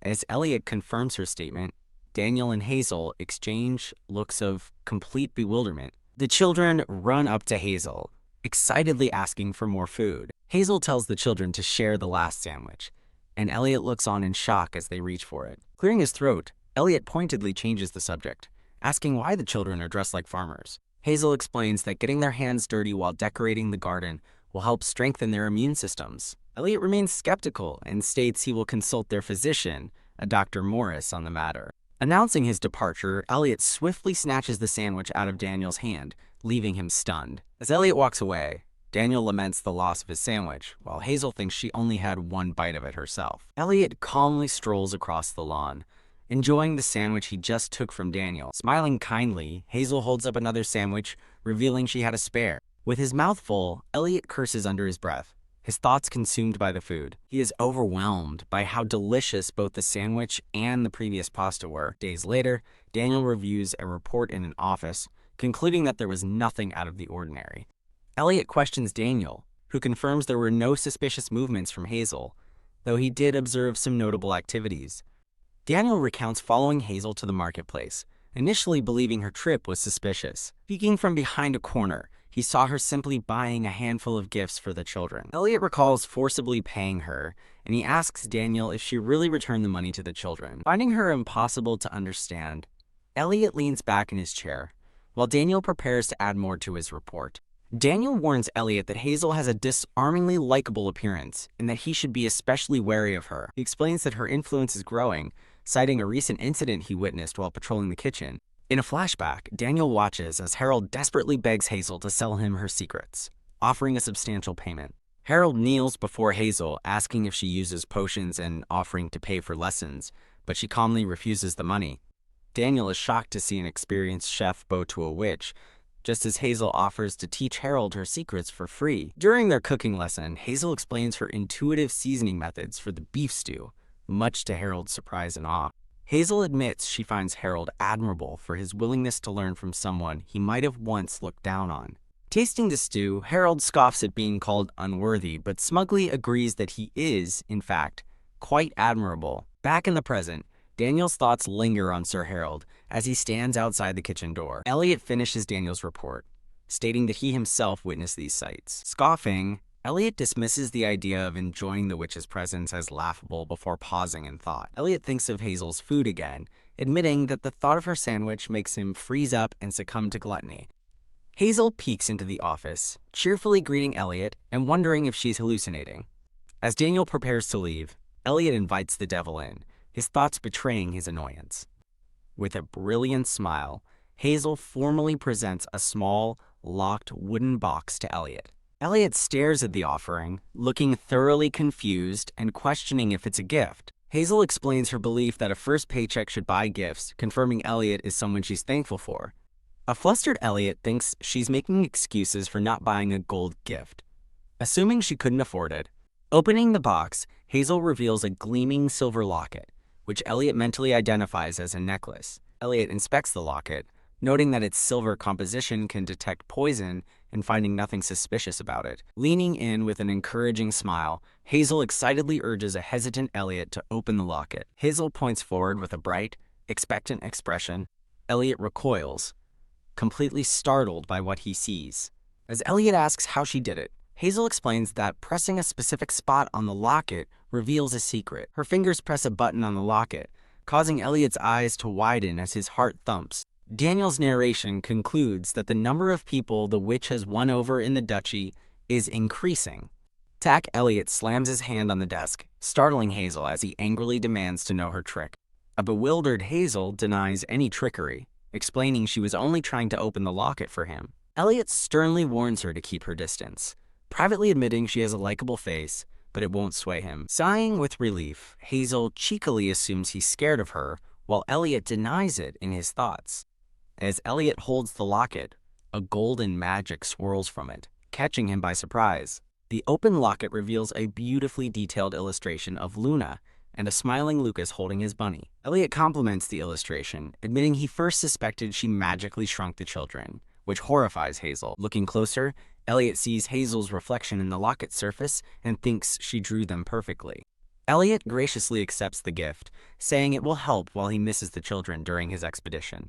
Hazel cheekily reveals that the gift is actually a bribe, leaving Elliot utterly stunned. She smiles sweetly, explaining her hope is to get along well with him. Recalling Daniel's warning, Elliot eyes the locket suspiciously, wondering if she's enchanting him with kindness. Elliot asks if the children know her contract is temporary, stating she couldn't handle Luna if they did. Hazel admits her concern that the children will be hurt, confessing she isn't against the idea of staying permanently. Elliot's eyes narrow as he realizes her true intention, his mind labeling her a witch. He accuses her of using the children to prolong her contract, which she frantically denies. Leaning over his desk, Elliot gives her a final, stern warning. Not a word of this to the children. Refusing the bribe, Elliot tries to return the locket, but a panicked Hazel insists it was a joke. Hazel quickly flees the room, announcing she's going to put the children to bed. Left alone with the locket, Elliot stares after her, muttering how bothersome the situation has become. Looking at the portrait of the children, He reaffirms his belief that he cannot entrust them to a criminal. He closes the locket, acknowledging that things may seem peaceful now, but his suspicions remain. Hazel cheerfully pushes open the door to the children's room. She finds Luna and Lucas sitting on the floor, looking up from their drawings and books. Noticing how dirty Lulu has gotten, Hazel decides to wash the bunny and asks Lucas if he'd like a bath with it. A memory flashes of a woman with white hair holding Lucas, who snuggles his bunny and thinks of his mom's smell. A concerned Hazel remembers her own past, recalling when her mother left her in elementary school. A flashback shows a young, pigtail-wearing Hazel looking on with a sad but resolute expression. In the memory, her grandmother throws out spoiling side dishes from the fridge, calling them a foolish waste. The young Hazel breaks down, screaming and begging for the food not to be thrown away. Shaken by the memory, Hazel suddenly pulls both children into a tight, emotional hug as Luna questions her. As Lucas asks if she is crying, Hazel holds them close, thinking how young they still are. Holding their hands, Hazel gently tells the children to let her know immediately if they ever want anything. Luna hesitates before asking Hazel a question, who prompts her to continue. Lucas whispers his desire into Hazel's ear. Hazel resolves to ask the Grand Duke about the children's requests the next day. At the breakfast table the following morning, Elliot wonders why he is all alone. Hazel arrives, happily leading a sleepy Luna and an eager Lucas by the hand. When Elliot asks if she is tired from fieldwork, Luna yawns and complains that her Bible study class is just incredibly boring. As a servant lifts the lid from a steaming dish, Elliot overhears a comment about the busy teacher from the papacy. Taking in the aroma, Elliot realizes the soup wasn't made by the chef. He takes a bite and smirks, admitting to himself that it's delicious. His thoughts compare the witch's cooking to a warm fireplace, melting away the cold. Elliot suddenly realizes how quiet the children are and looks over at them. Badump. His heart lurches as he finds both Lucas and Luna staring intently at him. He notes their unusually neat eating, a stark contrast to their normal noisy habits, as they all swipe their spoons in sync. Confused by their coordinated movements, Elliot wonders if they are imitating him. He glances away, completely bewildered by what's happening. From off to the side, Hazel suddenly shushes him, leaving Elliot utterly shocked. Annoyed, Elliot wonders what the witch is planning and decides to put her game to the test. He challenges the children by pointedly preparing to eat a Brussels sprout. Both children gasp in horror at the sight of the vegetable, and Lucas drops his fork. Elliot smiles with villainous glee, confident in his victory. Lucas and Luna groan in defeat. To Elliot's absolute shock, Luna resolutely eats the Brussels sprout. Lucas follows suit, much to Luna's determined satisfaction. Luna triumphantly declares that she won, causing a defeated Elliot to faceplant on the table. In disbelief, Elliot sits up, baffled that she won, and questioning the children's strange behavior. From the sidelines, Hazel enthusiastically claps and cheers for Luna and Lucas. Flinch. Elliot is startled as Hazel snaps her fingers right beside him. A flustered Elliot listens, as Hazel reveals it was all a contest. She cheerfully explains it was a game to see who could imitate the Grand Duke best. Elliot indignantly asks if he and his children are just clowns to her. Hazel explains that she designed the game to teach table manners through imitation, which is how children learn best. Leaning in, she flatters him by adding that his own manners are flawless, making him the perfect model. Swayed by her praise, Elliot smugly agrees before Hazel reminds him to choose the winner. Hazel excitedly suggests that he should also give the prize, reading a storybook to them tonight. Elliot scoffs internally, thinking she's a brazen nanny for trying to pass her job on to him.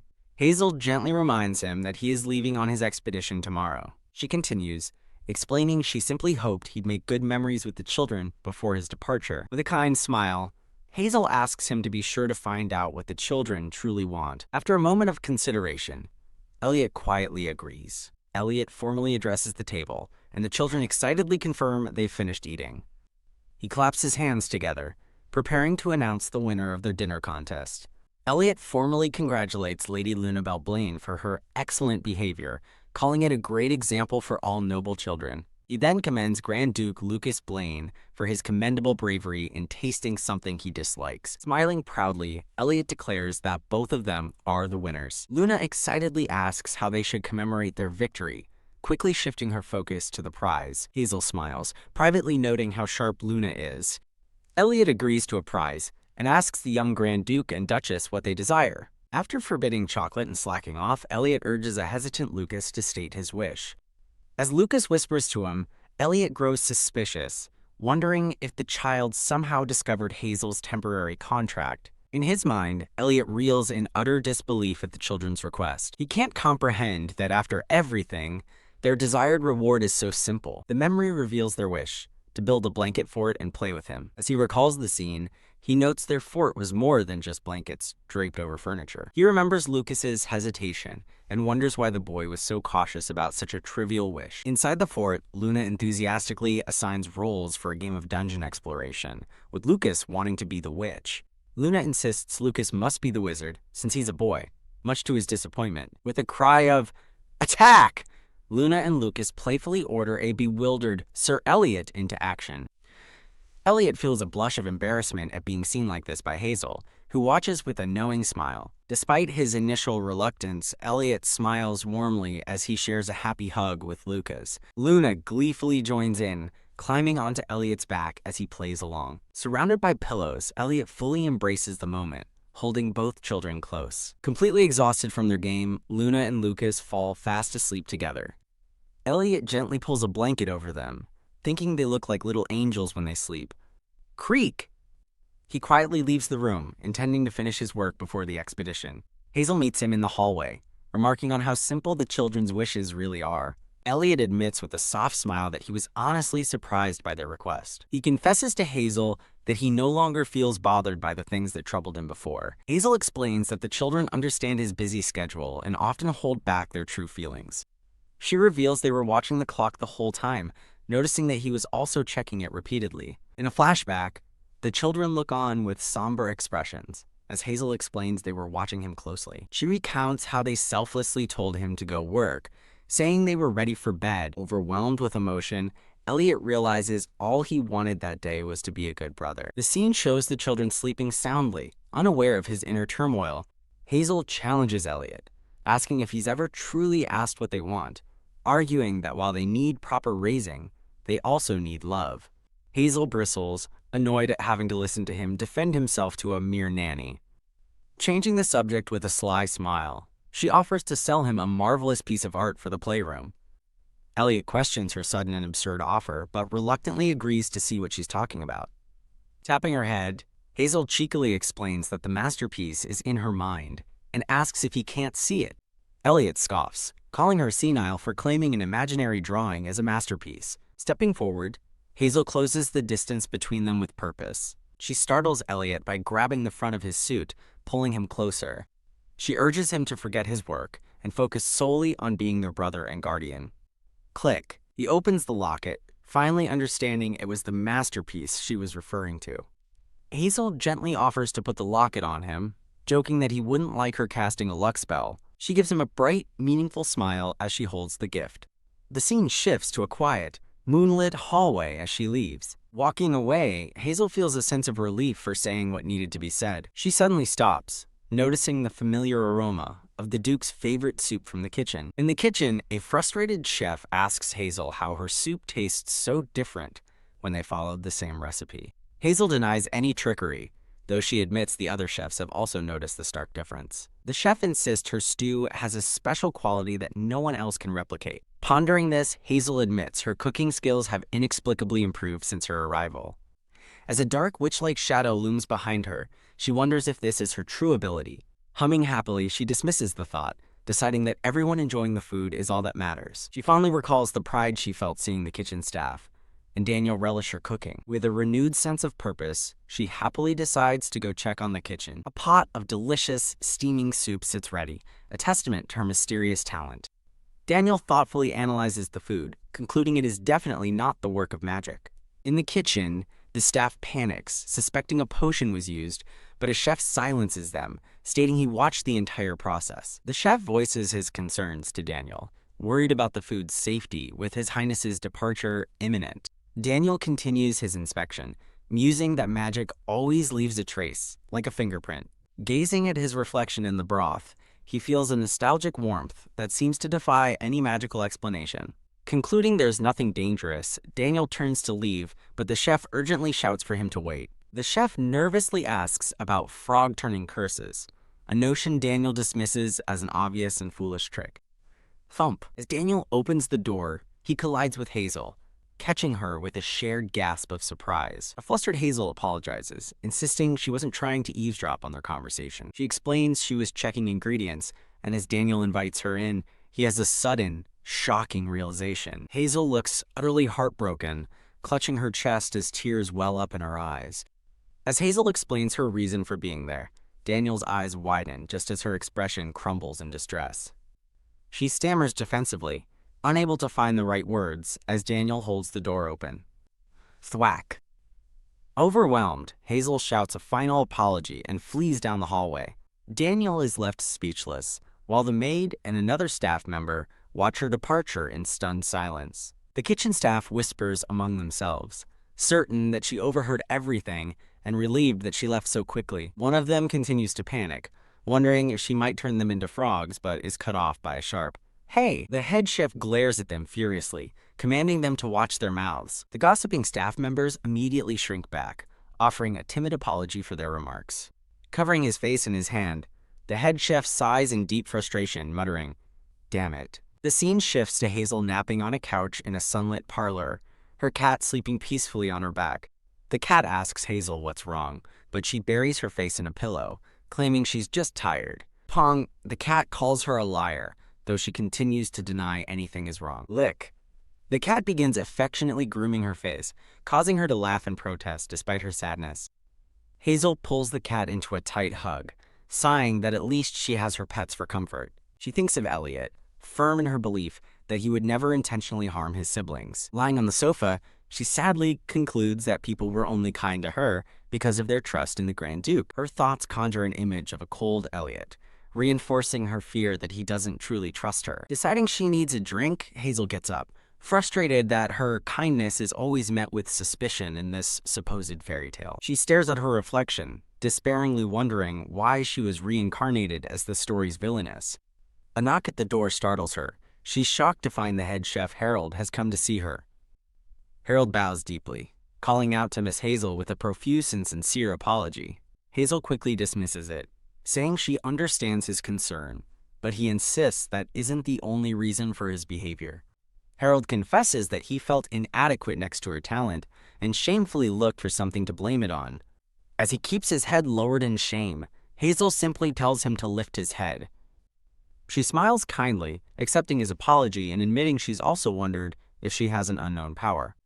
A grateful Harold praises her generosity, but adds that he can't accept being forgiven so easily. He insists that it wouldn't feel right, leaving a surprised Hazel to wonder what he means. Harold presents a gift on a cushion, explaining he dislikes feeling indebted, as a flustered Hazel looks at the strange items. He reveals the bizarre gift is a snake's leg, a rare, magical ingredient he found by searching the entire vampire empire. Hazel stares at the item in shock as Harold explains it's a treasure that only appears once a century. She panics at receiving such a valuable gift, but he laughs it off, saying a witch like her might find a good use for it. He adds that she also seems blessed by the god of cooking, which leaves her blushing and speechless. Saying it's getting late, Harold bids her farewell and turns to leave the room. Just as he reaches the door, Hazel suddenly calls out for him to wait. He looks back with a warm smile as she invites him to join her in the kitchen tomorrow. Hazel smiles, filled with renewed determination, believing she can succeed if she just keeps moving forward. The following morning, the sun shines brightly on the grand facade of the estate. Luna and Lucas wave excitedly, shouting for their brother to come back safely. Elliot stands stoically before them, his expression unreadable as he prepares for his departure. Elliot looks down at the children, confused by their unusually calm farewell. He recalls how Luna would normally throw sarcastic remarks, while Luca bawled his eyes out. Still bewildered by their change in behavior, Elliot wonders what's going on. Instead of complaining, Luna cheerfully demands he bring back presents for them. An excited Luca calls out to his brother, asking for something special. Elliot asks if he wants a gift, but Luca shyly says he has another request for when he returns. Kneeling down, Elliot gently pats Luca's head. A warm, gentle smile spreads across Elliot's face. Luna beams back at him with a confident smile of her own. As Elliot begins to speak, Hazel peeks out, listening intently to his instructions. Elliot gravely addresses Luna by her full name, asking her to listen well during his absence. He kneels and takes her hand, leaving her with a look of utter shock. A smiling woman presents a tray of delicious-looking sandwiches. The scene shifts back to the grand estate, as someone asks, "What?" Hazel interjects, telling Elliot he can't place such a burden on Luna, who is still young. She smiles brightly, playfully wagging her finger at him. Elliot questions her protest, explaining that, despite Luna's intelligence, she cannot inherit the title. He reveals a dark truth. Granting titles to women was abolished due to past conflicts. Elliot tells Hazel that Luna just likes to act like an adult, referencing what she saw at the match. Hazel reassures him that Luna will mature and be proud of his belief in her. Elliot gives Luna a serious charge, to uphold the family's honor and serve as an example, shocking her. Despite his serious tone, Luna enthusiastically agrees, and they seal it with a pinky promise. Luna boldly declares she will act as a true lord, a statement that leaves Luca flabbergasted. A charmed Elliot chuckles to himself, marveling at her way with words. He pulls Luna into a tender embrace, kissing her forehead. He then gives Luca a warm hug, and the boy snuggles into his chest contentedly. Mounted on his horse, Elliot promises to return soon as the children wish him a safe journey. He glances back one last time with a confident, reassuring smile. Luna and Luca wave goodbye, while Hazel watches from the background with a gentle smile. Hazel reflects that she is showing the children love, just as the witch advised her. Elliot leads his retinue of knights away from the estate down a long, tree-lined road. Sometime later, Luna strikes a pose in a beautiful new dress. Hazel claps her hands in delight, overjoyed by the sight. She thinks to herself that Luna has perfectly nailed her new role. All business, Luna announces she wants to discuss the week's chocolate distribution. Hazel firmly reminds Luna of Elliot's instructions not to use her authority for personal greed. Luna cleverly counters by suggesting they give everyone chocolate to celebrate her becoming lord. Hazel stares in abject horror at Luna's brilliant, unforeseen maneuver. She panics, realizing Luna and Luca will get to eat chocolate, and desperately calls out to them. Her panic quickly turns to awe as she declares Luna a genius, while Daniel quietly tells her to focus. Later, Luna advises Luca on how to eat his food, noting that his unexpected maturity is a recent improvement. Hazel smiles, though the narration hints that one thing has not improved at all. At a place called Hazel Hut, Luna exclaims her love for their lunches as Hazel reminds her it's a temporary arrangement. While Baby asks to take a puppy out, Luna playfully struggles with a cat. Daniel suddenly appears, sternly questioning how they got inside the Grand Barrier without permission. He looks around the area, still trying to understand the situation. Luna turns to him with a sweet, innocent smile and greets Sir Daniel. She cheekily asks if he isn't also sneaking in with them, leaving him completely baffled. Hazel watches, thinking that while other things have improved, Luna's sarcasm remains a bad habit. Luna retorts that her brother is sarcastic too, justifying her own sharp tongue. Hazel laughs nervously, telling Elliot she needs to talk to him about his language habits when he returns. A man in uniform smiles, saying Luna will never be lost because anyone can see she's Elios's sister. He and Luna look confused, as Hazel insists her comment was a compliment. As Hazel watches, she happily notes that Sir Daniel is speaking comfortably with the children. Lucas, holding his bunny, gets Hazel's attention and starts to ask her something. Hazel looks surprised and flustered by his question. She recalls being caught eating cold rice late at night, realizing the children have loved her fried rice ever since. In the present, Hazel agrees to the request, and a delighted Lucas celebrates with a "Yay!" whoosh. She begins cooking, expertly tossing rice and vegetables in a pan. She continues preparing the fried rice, confident that children will find it delicious. Wearing an apron, Hazel beams with pride and happiness. She presents the finished dish, topped with a heart-shaped egg. Hazel reflects on cooking Korean food secretly, worried about judgment, as a spoonful of cheesy rice is lifted. She feels grateful as Luna and Lucas gaze at the meal, eagerly asking what it is and calling it delicious. Hazel, Daniel, Luna, and Lucas all sit together at a cozy table, happily thanking her for the food. Hazel remarks how fun it is to eat together, and Daniel quietly agrees. She muses on the pity of children eating alone in a grand palace, remembering Daniel was initially hesitant. Hazel smiles warmly, happy with the current atmosphere. Daniel thoughtfully decides to try talking to Elliot, though he doubts he'll be heard. Hazel listens, thinking about what will happen upon His Highness's return. An endearing scene shows the children happily playing with a cat and dog. Daniel looks at Hazel with a serious expression, firm in his resolve. The scene shifts to the expedition, where a grand purple banner waves against a cloudy sky. Elliot addresses his soldiers, ordering a short break but telling them to stay ready. A knight holding a standard looks onward with a concerned expression. Two knights rest, with one whispering to the other, asking if the rumors about the Grand Duke having a girlfriend are true. His companion laughs at the absurd rumor, wondering who it could possibly be. The first knight continues to look thoughtful and serious. Elliot stands alone, looking off into the distance with a faint smile. Two knights gossip, with one asking who else the girlfriend could be. Thump. The other knight suddenly covers his friend's mouth in shock, pointing toward the Grand Duke. Elliot gazes lovingly at the open locket containing a photo of Lucas and Luna. He smiles fondly, thinking anyone would mistake the locket for a gift from a lover. As the knights speculate about a noble lady's picture, the locket clearly shows the two children. While his knights imagine a budding romance, Elliot simply thinks about how much he misses the kids. Sitting alone in the quiet forest, Elliot wonders if the children truly understand his feelings. A knight approaches, urging a distracted Elliot to eat his meal. Elliot holds a plate of bland-looking rations, with a distinct lack of enthusiasm. He forces himself to take a bite, grimly accepting it as part of life on the battlefield. He recoils from the terrible taste, finding it salty, sour, and sweet all at once. Longing for Hazel's cooking, Elliot imagines the children's happy meal and resolves to end the campaign quickly. A sudden shout for help from the knights shatters the moment, putting Elliot on high alert. A frantic woman rushes forward, begging the Grand Duke to save her child from man-eating bees.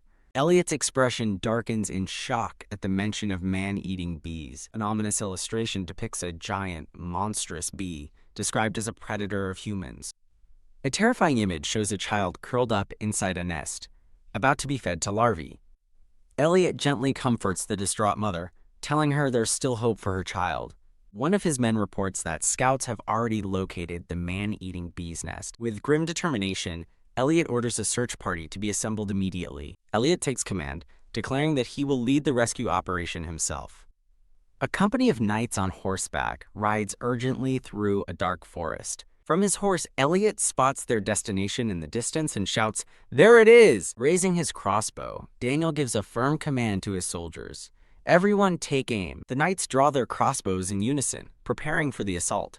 A knight steps forward with a massive axe, declaring he will open the entrance to the bee's nest.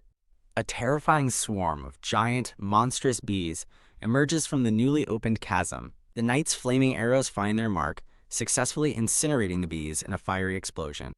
A knight rushes forward, holding a small child, shouting to Elliot that they found them. Elliot's expression explodes with joyous relief at the news. The knight reports to Elliot that, aside from a few scratches, the child is completely unharmed. With a gentle smile, Elliot reassures the child, promising to take them back to their mother. The knight screams in terror, desperately warning Elliot about a massive, fiery bee lunging at him from behind. Meanwhile, an innocent Luca holds a stuffed rabbit and asks how many more nights until his big brother comes home. A document reveals that the Grand Duke's return is indefinitely delayed by the Emperor's order to subjugate all the monsters. A nanny comforts Luca, telling him his brother will be back when the garden broccoli grows, which takes about 3 months. She offers Luca a warm and encouraging smile. Luca cheers happily, excited to see his big brother again soon. Back on the battlefield, Elliot collapses, clutching his chest in agony, as someone asks if he's all right. His knights rush to his side in a panic, realizing he was stung while protecting the child and shouting for a medic. Damn. Elliot curses his mistake, realizing the queen bee's explosion forced him to use a power he wanted to keep hidden. A healer rushes to his side, scolding him for his recklessness and warning that the poison nearly reached his heart. Elliot laughs through the pain, joking that it's a relief his face was unharmed. Nearby, a blonde man smirks, imagining the crown prince's frustration that Elliot would be handsome even in death. The healer gives the blonde man an unamused look. They coolly retort that unfortunately, the crown prince won't get the chance to say that at his funeral. They explain that the poison stinger didn't pierce his chest, revealing it was blocked by his locket. Stunned, Elliot clutches the necklace, realizing the witch's gift saved him. He holds the locket in his gloved hand, its face completely shattered from the impact. A memory flashes within the broken locket, showing a young Luna and Luca. The memory hardens Elliot's expression with renewed purpose. As Elliot tries to stand, the healer quickly stops him, warning him not to move so suddenly. Gritting his teeth, Elliot pushes past the pain and insists, "I need to return home." His thoughts drift to the image of Luna and Luca sleeping peacefully. For some reason, as he resolves to go back, Elliot is struck by a sudden, bad feeling. The scene shifts to the grand, peaceful-looking estate where the children are. Unseen, a mysterious cloaked figure watches the mansion from the nearby woods. As night falls, the mansion is cast in an ominous, dark shadow. Inside, the nanny stands with her arms crossed, looking thoroughly annoyed. She scolds the still energetic Luna and Luca, asking how many times she has to tell them it's bedtime. A caption playfully notes that the two children are as rambunctious as beagles. Sighing, the nanny gives in and tells the children to stop running and come to her room for a bedtime story. The children cheer with excitement, and Luna proudly holds up a copy of Thumbelina to read. In bed, the nanny praises Luna's reading skills before continuing the fairy tale herself. As she reads, Luca begins to doze off while Luna listens intently, completely absorbed. The nanny smiles softly, thinking everyone is about to fall asleep and she can tuck them in. Lost in the story, Luna whispers to herself that she wants to be Thumbelina too. Suddenly, the nanny's gentle expression twists into a chilling, sinister smile. A loud crash of thunder and lightning startles the children, who scream in terror. Outside the window, a fierce rainstorm has suddenly begun. The nanny groans in frustration as the children, whom she had almost put to sleep, are now wide awake and crying. With a pleading look, Luca peeks into the room and asks if they can sleep there tonight. Hazel recalls Elliot's instructions but decides it's crueler to leave the children alone in the dark. She enters the kids' room to check on them, calling for Luna, only to find her already in bed. Hazel asks if Luna is also scared of the thunder, but Luna confidently states she's there to protect everyone, though the dog reminds her she was scared last time. Flustered, Luna loudly declares that the head of a grand duchy can't possibly be afraid of thunder. Soon after their brave proclamations, both Luca and Luna are shown fast asleep. As Hazel sleeps soundly beside the children and her cat, she fondly recalls her first day at the estate. Crash. A sudden violent noise shatters the peace and jolts Hazel awake. Annoyed at being woken again, Hazel sits up and grumbles, "What is it this time?" Creak! She cautiously peeks out from behind her door with an irritated expression. Peering down the hall, she spots two men with swords and wonders if the guards are sparring. Annoyed, she imagines them causing a drunken scene and decides to identify them to report to Daniel later. As she looks closer, she has a sudden, jarring realization that she recognizes one of them. Her eyes widen in horror as she sees a panicked Sir Daniel defending himself with his sword. Kaya. She lets out a startled scream as a bright light momentarily flares around her. She watches in disbelief as the two men emerge from Luna's room, one of them collapsing as she recognizes their clothes are unfamiliar. Her heart sinks as she realizes, with dawning horror, that their clothes aren't the duchy's staff uniforms. A scarred intruder smirks at her, correctly identifying her as the nanny and demanding to know where the children are. Hazel flinches, her face etched with fear at the man's menacing presence. The intruder lunges toward Hazel, demanding to know where the kids are as Daniel desperately tries to hold him back. Daniel screams her name in warning as a terrified Hazel turns to flee with utter desperation. Daniel shouts at her, pleading for her to never hand the kids over to the intruder. As the man yells for Daniel to stop, Hazel desperately reaches for a nearby door to escape. Bang! She forcefully slams the heavy door shut, sealing herself and the children's room off from the intruders. Panting heavily, Hazel leans against the door in sheer relief, thinking that was a dangerously close call. As her pets ask what's happening, Hazel tells them she doesn't know, but their first priority is to hide the children. Her expression hardening with resolve, Hazel declares that they absolutely need to hide the kids. She urgently tries to wake the children, telling them they have to run away immediately. Still half asleep, Luca and Luna groggily ask why they have to get up. Realizing she can no longer carry them both, and with no time to spare, Hazel decides on another plan. With a quick motion, she pulls out a vial of pink liquid and calls out to the kids. In a stroke of genius, she asks if they want to drink some special strawberry juice that will turn them into Thumbelina. The children's eyes light up with excitement at the mention of strawberry juice and Thumbelina. Luca takes a sip, noting it doesn't taste like strawberries, just as a brilliant flash of light erupts. Both children cry out in shock as they are magically pulled into the potion bottle, shrinking rapidly. Now miniature, Luna and Luca stare in amazement from inside the bottle, exclaiming that they really became Thumbelina. The scarred man stares in stunned silence at the door Hazel just broke through. Now holding a hatchet, the intruder menacingly demands the nanny tell him where the children are, threatening her life.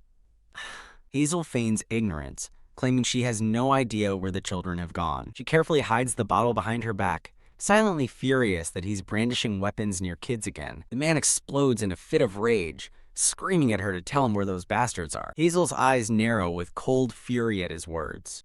Her mind races, incensed that he not only woke her precious angels but also called them bastards, as the dog bites his leg. She softly tells Luna and Luca to stay put, which confuses the intruder who wonders why she's talking to herself. An internal monologue reveals her fury has reached its limit. She can't hold herself back anymore.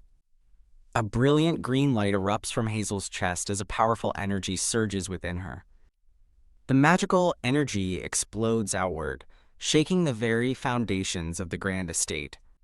Eek! The intruder yelps in terror as the hallway crumbles and shakes around him from the force of the blast. He looks around in bewildered shock, questioning what just happened but realizing that he himself is unharmed. A small green creature appears in the wrecked doorway, demanding to know if Hazel is joking and really wants to rig it. The confused green creature stares blankly. Crash. The creature is violently thrown out of the room as Hazel screams for it to get out. Hazel wonders about the strange light as a shadowy figure materializes ominously in the doorway behind her. 3 armed intruders enter the room, with their leader correctly guessing it's the nanny's room where the children are hidden. Glowing with power, Hazel points a finger and fiercely commands all of them to get out.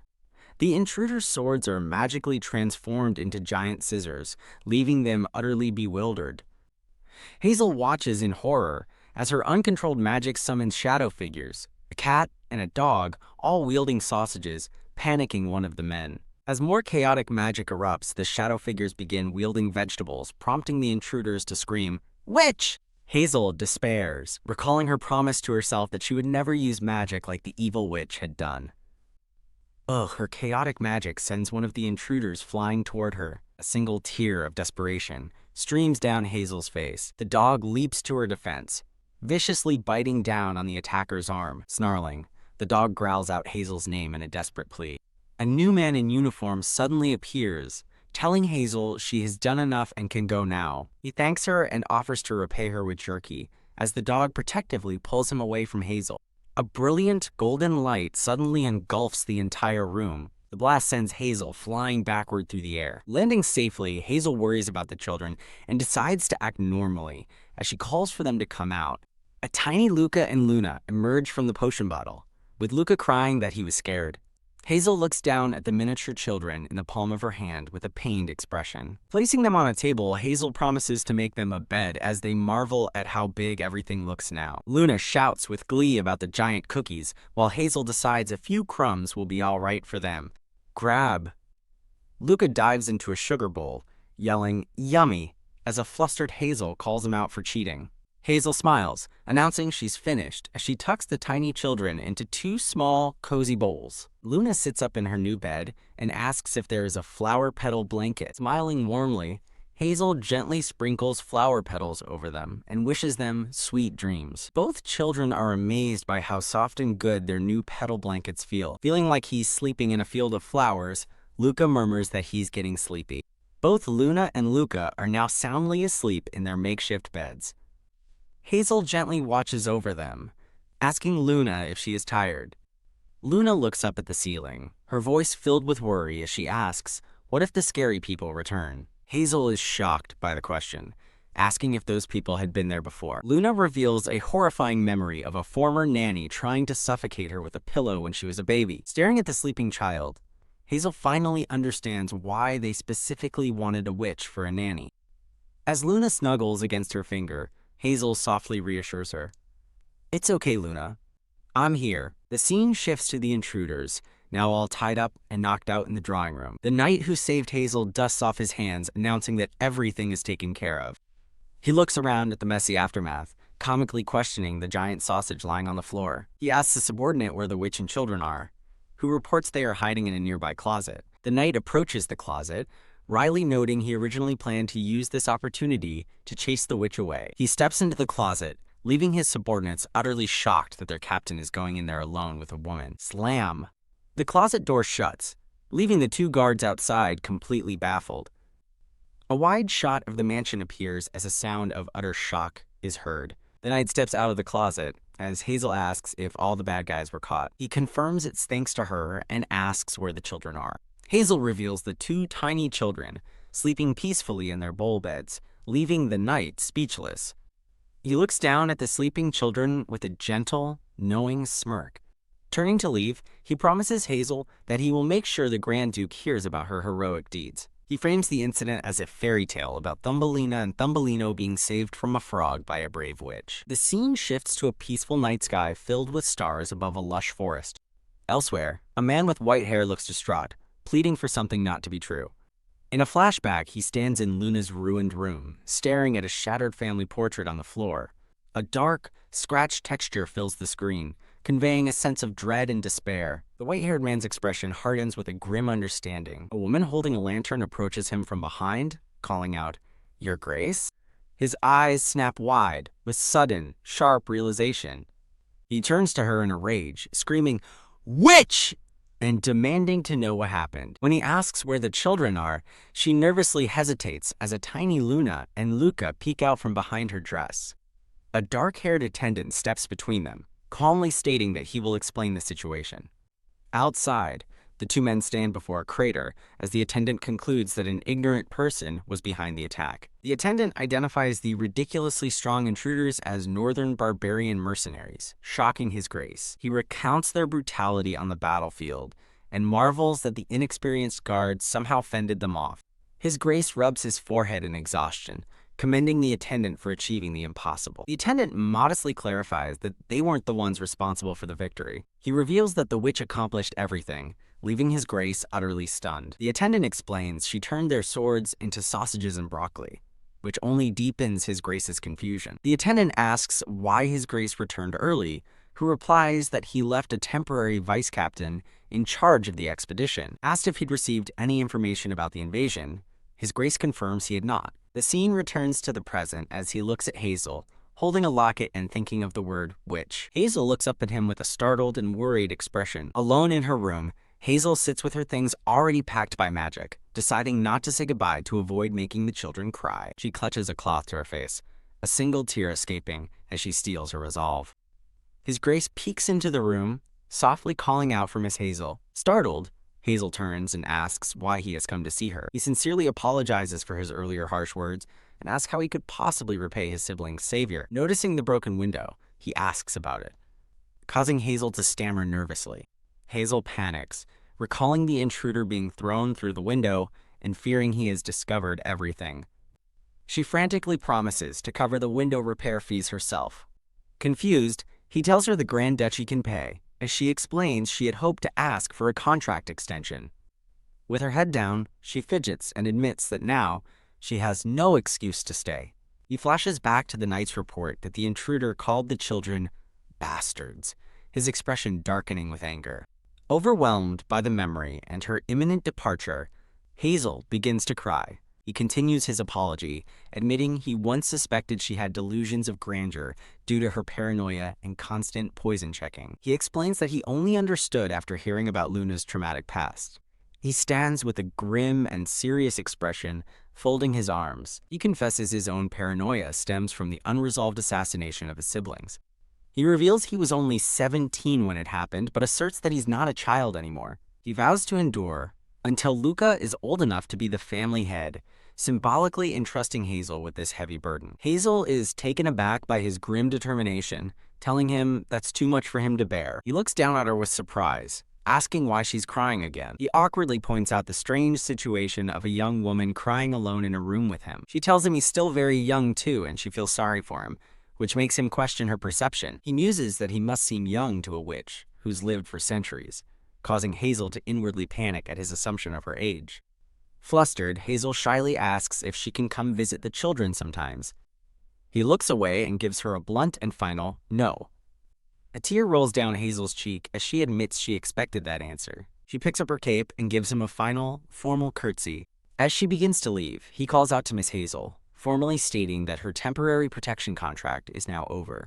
Hazel looks down with a sad, accepting smile, replying that she knows.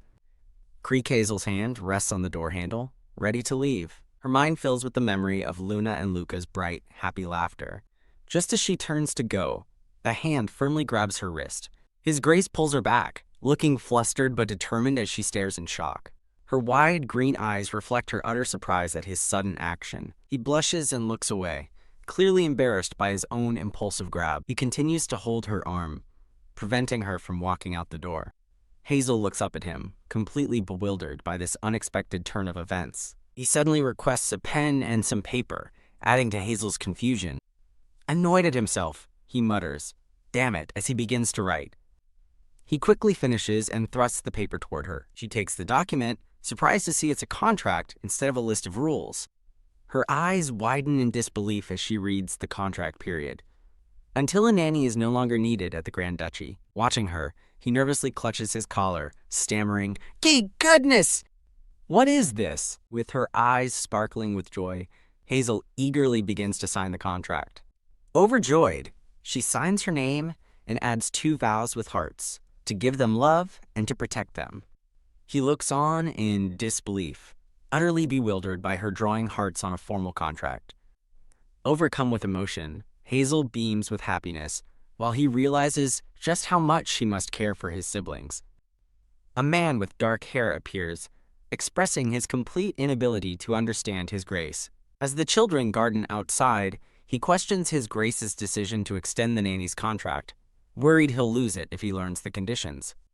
In the garden, Luna and Luca excitedly point out that their plants have sprouted. The man offers to take over surveillance of the nanny, noting that children seem healthier and haven't caught their usual colds. He internally concedes that the nanny's advice about building immunity had merit, but is frustrated that his Grace was so easily swayed. His Grace dismisses him, stating that security will arrive soon and he should finish his business. A shocking, comical thought suddenly flashes through the man's mind. He imagines his Grace chasing Hazel playfully, then quickly interrupts his own fantasy, begging him not to misunderstand. The man teases his Grace about following the nanny around, threatening to report this to Her Holiness. Flustered, his Grace sternly warns him not to even think of telling Her Holiness about this. Shaking his hands dismissively, his Grace playfully asks why the man is still lingering. The man storms out in a huff, complaining that he left the Holy Night Order to serve such a cunning man. His Grace stands alone in the now quiet sunroom, watching him leave. His expression turns serious as he recalls his order to interrogate the captured intruders in the dungeons. He concludes it's pointless, as the mana detected on them was identical to the Crown Prince's magician, providing definitive proof. Clenching his fist, he resolves that they must remain quiet for the time being. He knows public opinion can be easily manipulated, and one slick move by the Emperor could brand him a traitor. Sighing, he acknowledges that while this new evidence is helpful, the situation remains incredibly dangerous. The scene shifts to a grand, ominous-looking cathedral as a voice roars, "You stupid little thing!" A young man with blonde hair bows his head meekly. He looks up, his expression a mixture of fear and defiance. Emperor Albert Valerian furiously scolds the young man for his reckless actions, asking if he has lost his mind. A woman offers Albert tea, telling him that Gerald is repenting, while Princess Regina Valerian holds Gerald, questioning if he acted alone.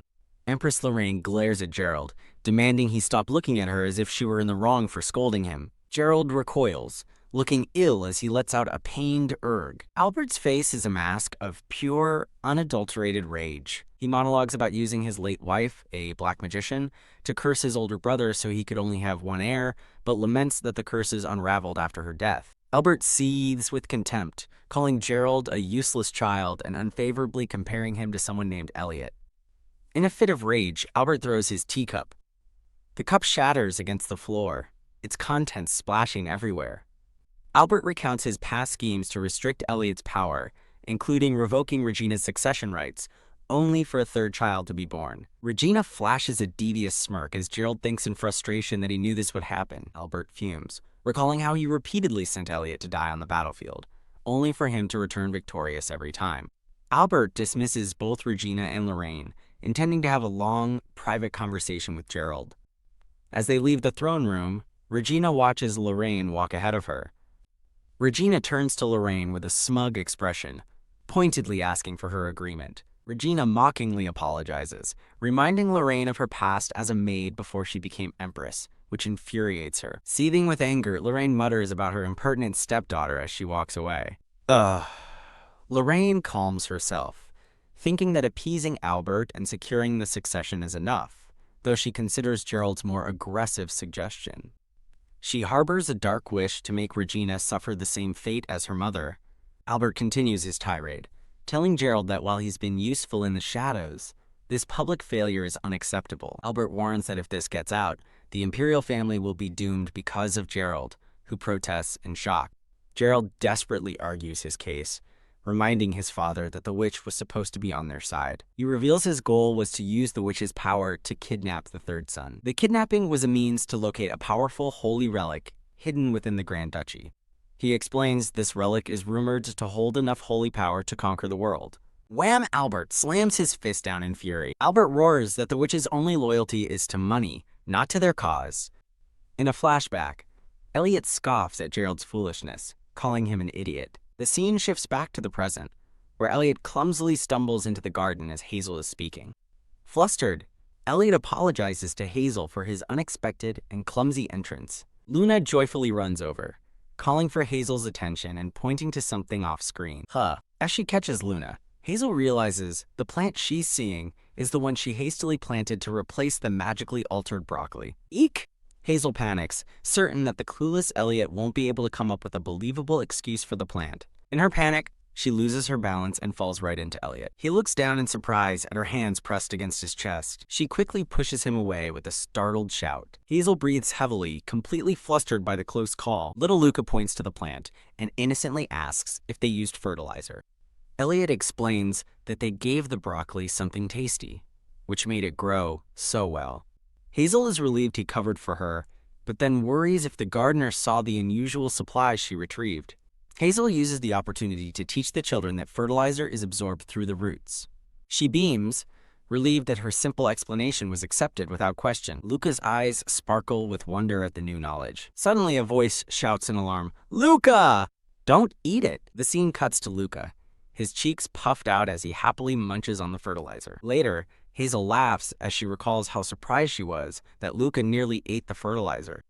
A delicious-looking meal of tonkatsu is served. The four of them sit down for a meal, with Hazel praising everyone for their hard work in the garden. Elliot eyes his plate with suspicion, questioning why pork cutlet is served with rabbit food instead of potatoes. Flustered, Hazel explains it's a common combination in Korea, revealing a bit of her origin. As she drizzles a homemade dressing over the dish, she promises it will change his mind. While the children watch with anticipation, Elliot remains unconvinced. He sarcastically remarks that not even a starving beggar would eat raw cabbage like that. "Brother," Luna stares at him with an intensely serious and disapproving expression. She asks him if bad adults are the ones who refuse to eat the food they are given, shocking him. The children team up, using his own lessons against him by asking if he's a bad adult, leaving Elliot utterly speechless. Defeated by his own siblings, Elliot sighs and reluctantly agrees to eat it. A moment later, his plate is completely clean. He leans back, wiping his mouth as Hazel clears his empty plate, a smug smile on her face. Elliot realizes he was the one who fed carrots to Luna and Luca. Hazel smiles, thinking there are many surprising things she's learning about him. The scene shows the grand mansion and the cozy witch's hut in the distance. In a moment of frustration, Hazel thinks that he's still quite a picky eater. Hazel suggests they get a smaller dining table, but Elliot immediately refuses the idea. The man with dark hair recalls that the children ate well in the witch's hut.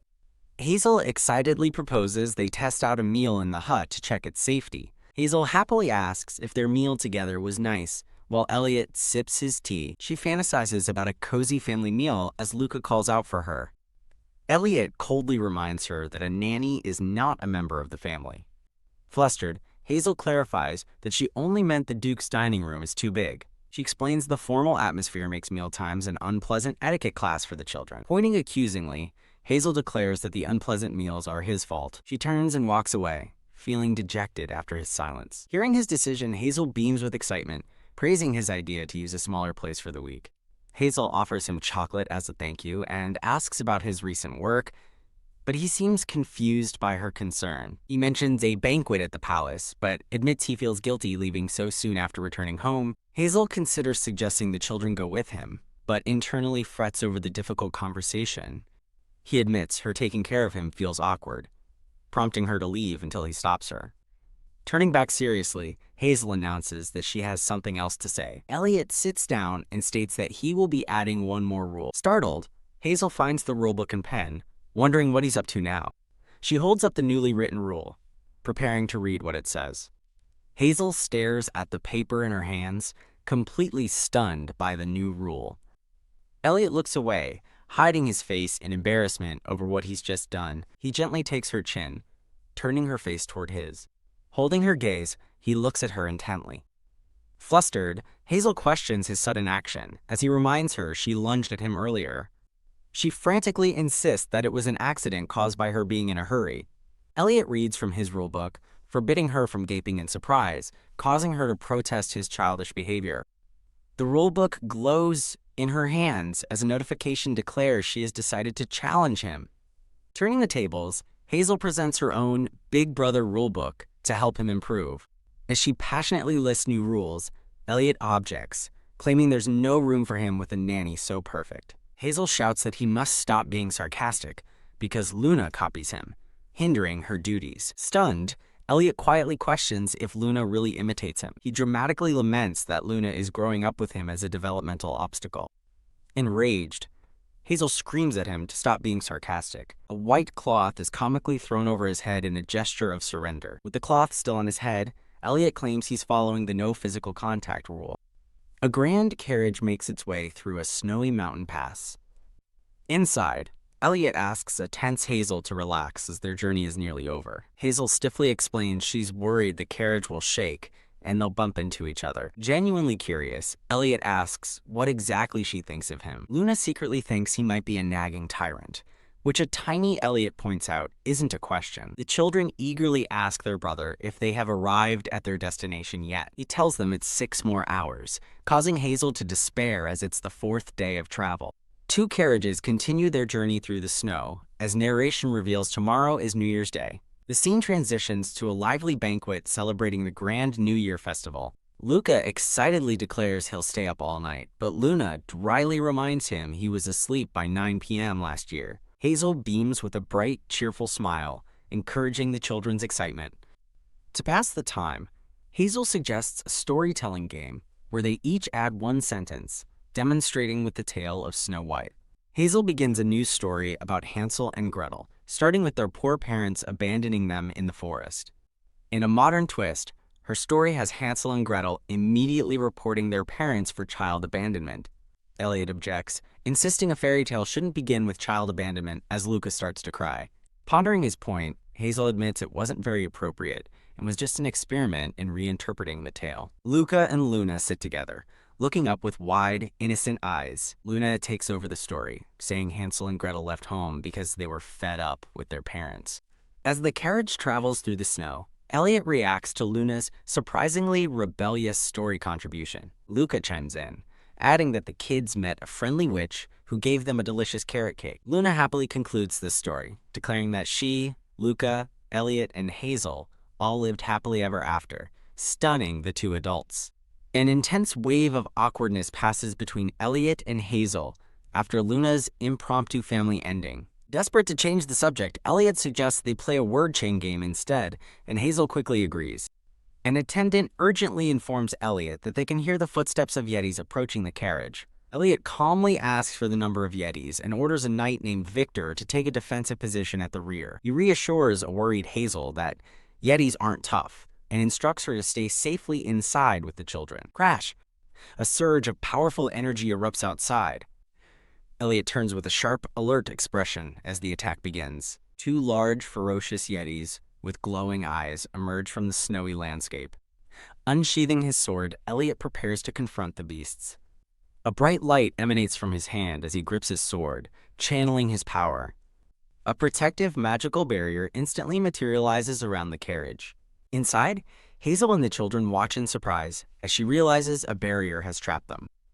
Ouch! Hazel recoils in pain after receiving a magical shock from touching the barrier. She worries about being unable to help if Elliot finds himself in danger. The children try to calm Hazel, reminding her of Elliot's confidence, while she marvels that such boldness runs in their genes. Still filled with doubt, Hazel anxiously wonders if Elliot can truly defeat two Yetis by himself.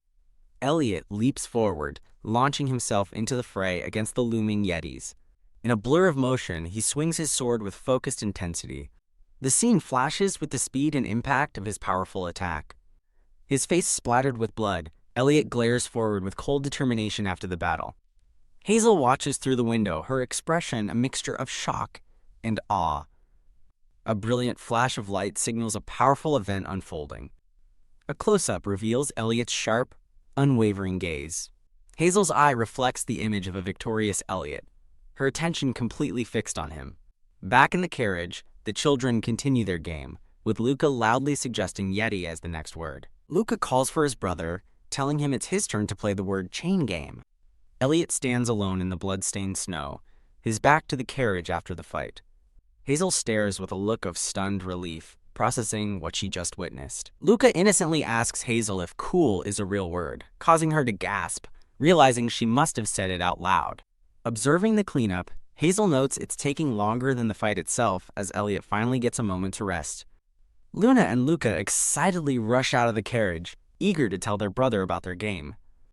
Horrified, Hazel shouts after the children, reminding them they can't run out without permission. Oof! She bumps into the invisible barrier again, painfully remembering she's stuck inside. Unable to leave, Hazel asks the driver to call the children back for her, and he readily agrees. As the children beckon her to come out and play, Hazel ponders who in the household has holy power, realizing the barrier is nullifying her magic. She recalls feeling a faint trace of holy power when Elliot first burst into her cabin. Memory of a book reveals that holy power and magic are opposing forces, though fundamentally similar.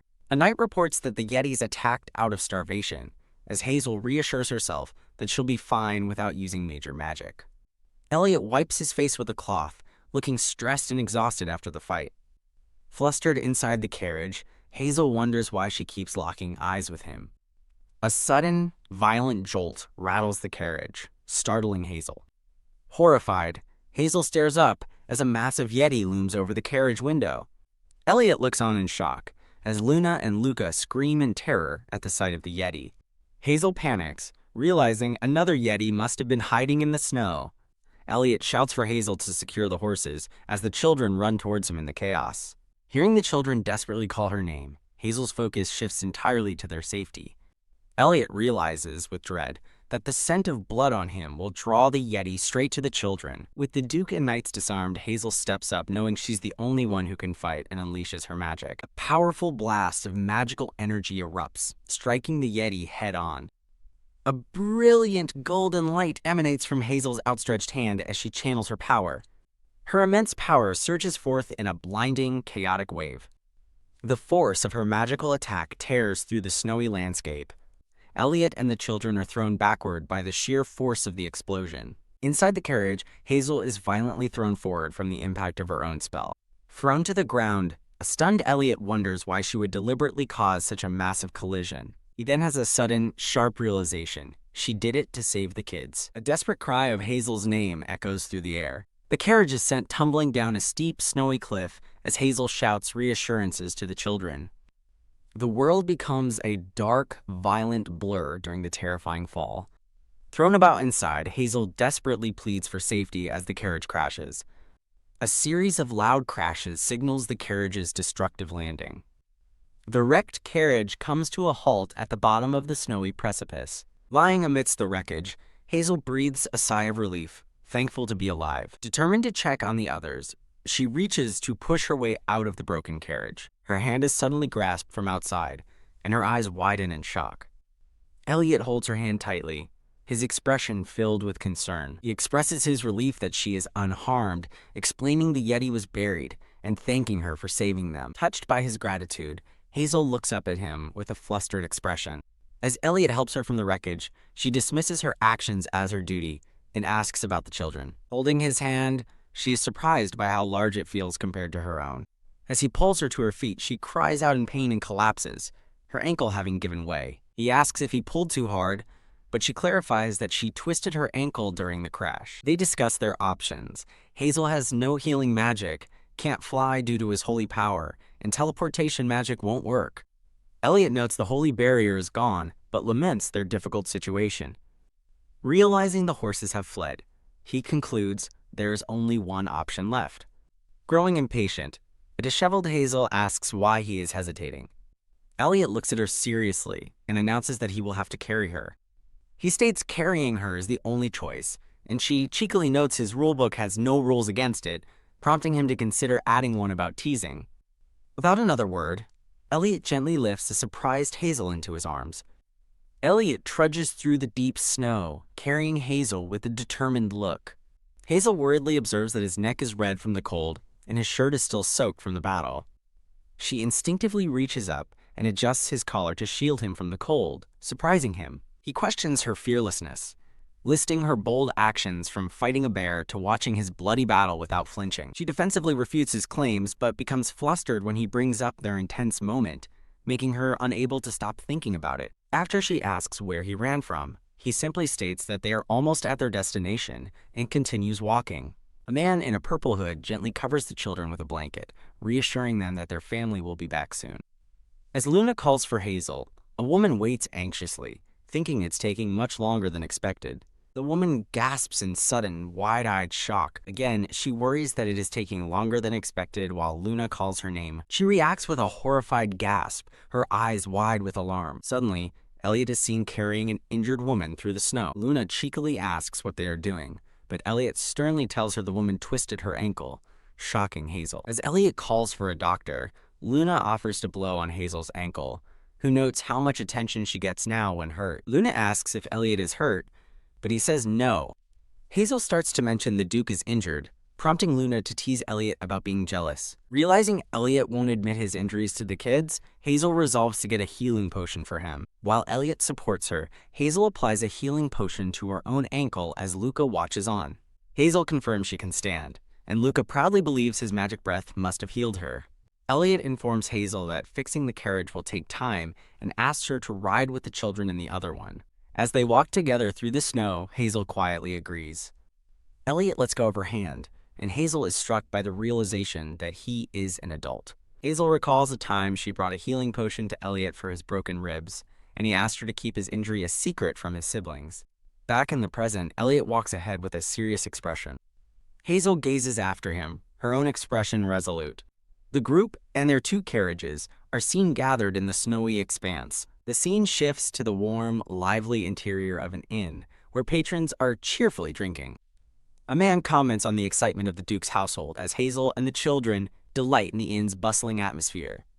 A waitress cheerfully brings their meal, and Hazel thanks her. The camera pans over a delicious-looking spread of an omelet, salad, and soup. Luca looks up from his plate and asks when his big brother is coming. Hazel's heart melts, realizing Luca is waiting to share the meal with Elliot, despite being hungry himself. Hazel relays Elliot's message to start eating, and Luna agrees they should eat while the food is warm. After burning her tongue, Hazel warns Luca to cool his food and chides him for playing with his beans as Luna cries about the farmer's hard work. Hazel reflects on how the children, particularly Luca, are learning to appreciate new dishes and flavors. Elliot finally enters, and Luna waves excitedly, calling him over to their table. Elliot asks if they are enjoying the food, and they all give an enthusiastic yes. Standing by the table, Elliot observes that it has started snowing outside. Victor arrives with 2 large mugs of ale, cheerfully offering one to Elliot and the other to Hazel. Hazel remembers a detail from the original Hansel and Gretel story, where the witch was a heavy drinker and feels relieved to be in a more wholesome world. As Victor tries to get her to drink, Luca innocently asks why a noble like him has no table manners, earning a gentle rebuke from Hazel. 2 overflowing mugs of ale are brought together in a toast. Elliot takes a long drink from his mug. Hazel watches him intently, her gaze fixed on him. She notices snow on Elliot's shoulder and struggles with the urge to brush it off, torn by the no-touch rule. A cute illustration shows Hazel blowing the snow off a surprised Elliot. Elliot dryly asks if she expects him to use magic to move every single snowflake. He closes his eyes with a sigh of exasperation, Deciding to act, Hazel reaches over and brushes the snow from his shoulder, simply stating, "There." Elliot asks if he should thank her, but she retorts that he should be thanking her for the favor, leaving him speechless at her logic. Luna watches the two bicker with a sly, knowing smile. As Hazel tries to downplay the moment for Luna's sake, she wonders where Sir Daniel is. Elliot explains that the Pope's procession was attacked by Yetis, so he sent a shaken Daniel, a former Holy Knight, to investigate. The mention of a Holy Knight triggers a sudden, shocking realization for Hazel. Hazel realizes the holy power she'd felt before must have been Sir Daniel's, not Elliot's.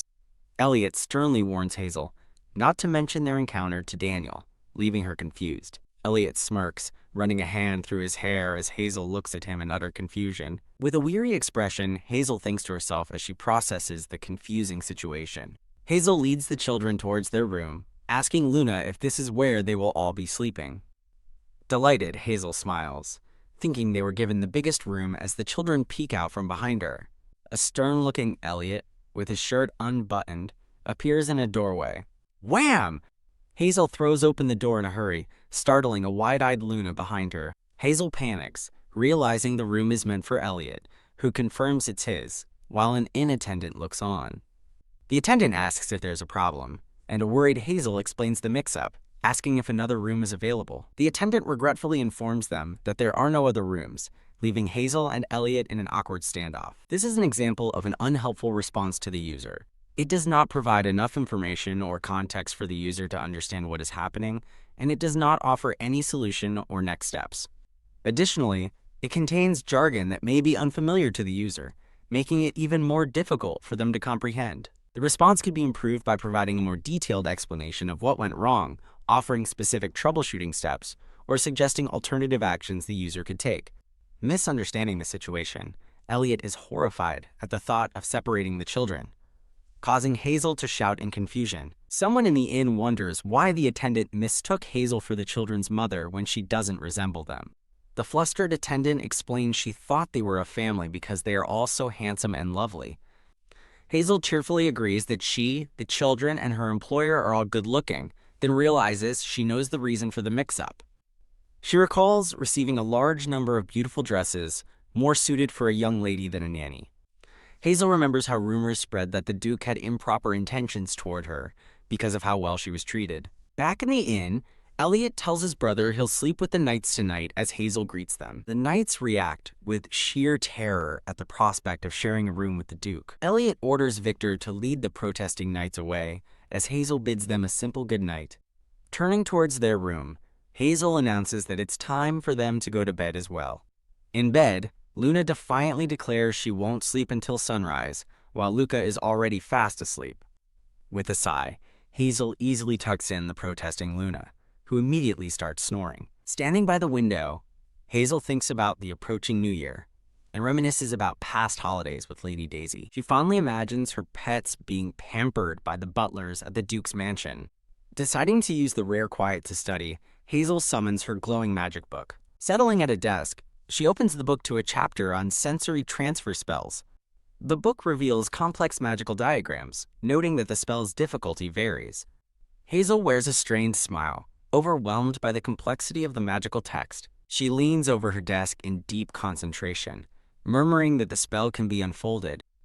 A sudden, loud screech jolts Hazel from her studies, making her leap from her chair in shock. Startled, she turns to the window, wondering what the noise was outside. Hazel cautiously opens the door to her balcony, her expression filled with surprise. Her eyes widen, reflecting a beautiful and mysterious light. She steps out onto the balcony and looks up at a magnificent, starry night sky. In the sky, she sees tiny, glowing angels playing trumpets and wonders if they are real. Gazing at the angelic display reflected in her eyes, Hazel breathes a delighted, "Wow!" On an adjacent balcony, Elliot watches her and notes that Your Holiness appears to be safe. Dressed in a robe, Elliot stands on his balcony and gravely announces that the Duke sent word. Elliot observes that she hasn't slept, and Hazel cheerfully replies that the Knights have already collapsed. When Elliot asks if she summoned the angels, a flustered Hazel quickly pretends she can create illusions and laughs it off.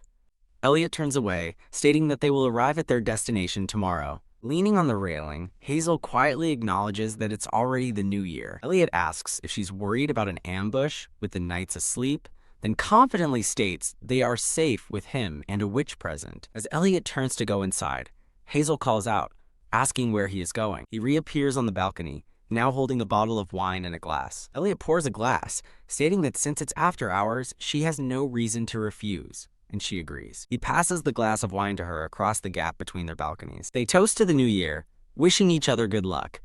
As they stand on their balconies, brilliant fireworks erupt in the night sky above the inn. Hazel takes a thoughtful sip of the red wine, exclaiming that the drink is delicious. Hazel asks if it's made with wine. Elliot explains it's a traditional New Year's drink with orange, cinnamon, and apple. Hazel smiles, expressing her gladness that the first drink she's had in this world is so enjoyable. He reflects on Hazel's many sides, recalling her various expressions and their moments of closeness. Elliot admits to himself that his thoughts about this woman are becoming complicated in many ways. As they stand on their separate balconies under the night sky, he concludes that she is both fascinating and mysterious. A final glance at the wine glass marks the end of the night. The scene transitions to the inn, now bathed in the light of dawn. The Vatican holds its ceremonies not in its remote mountain home, but in a more accessible place for nobles.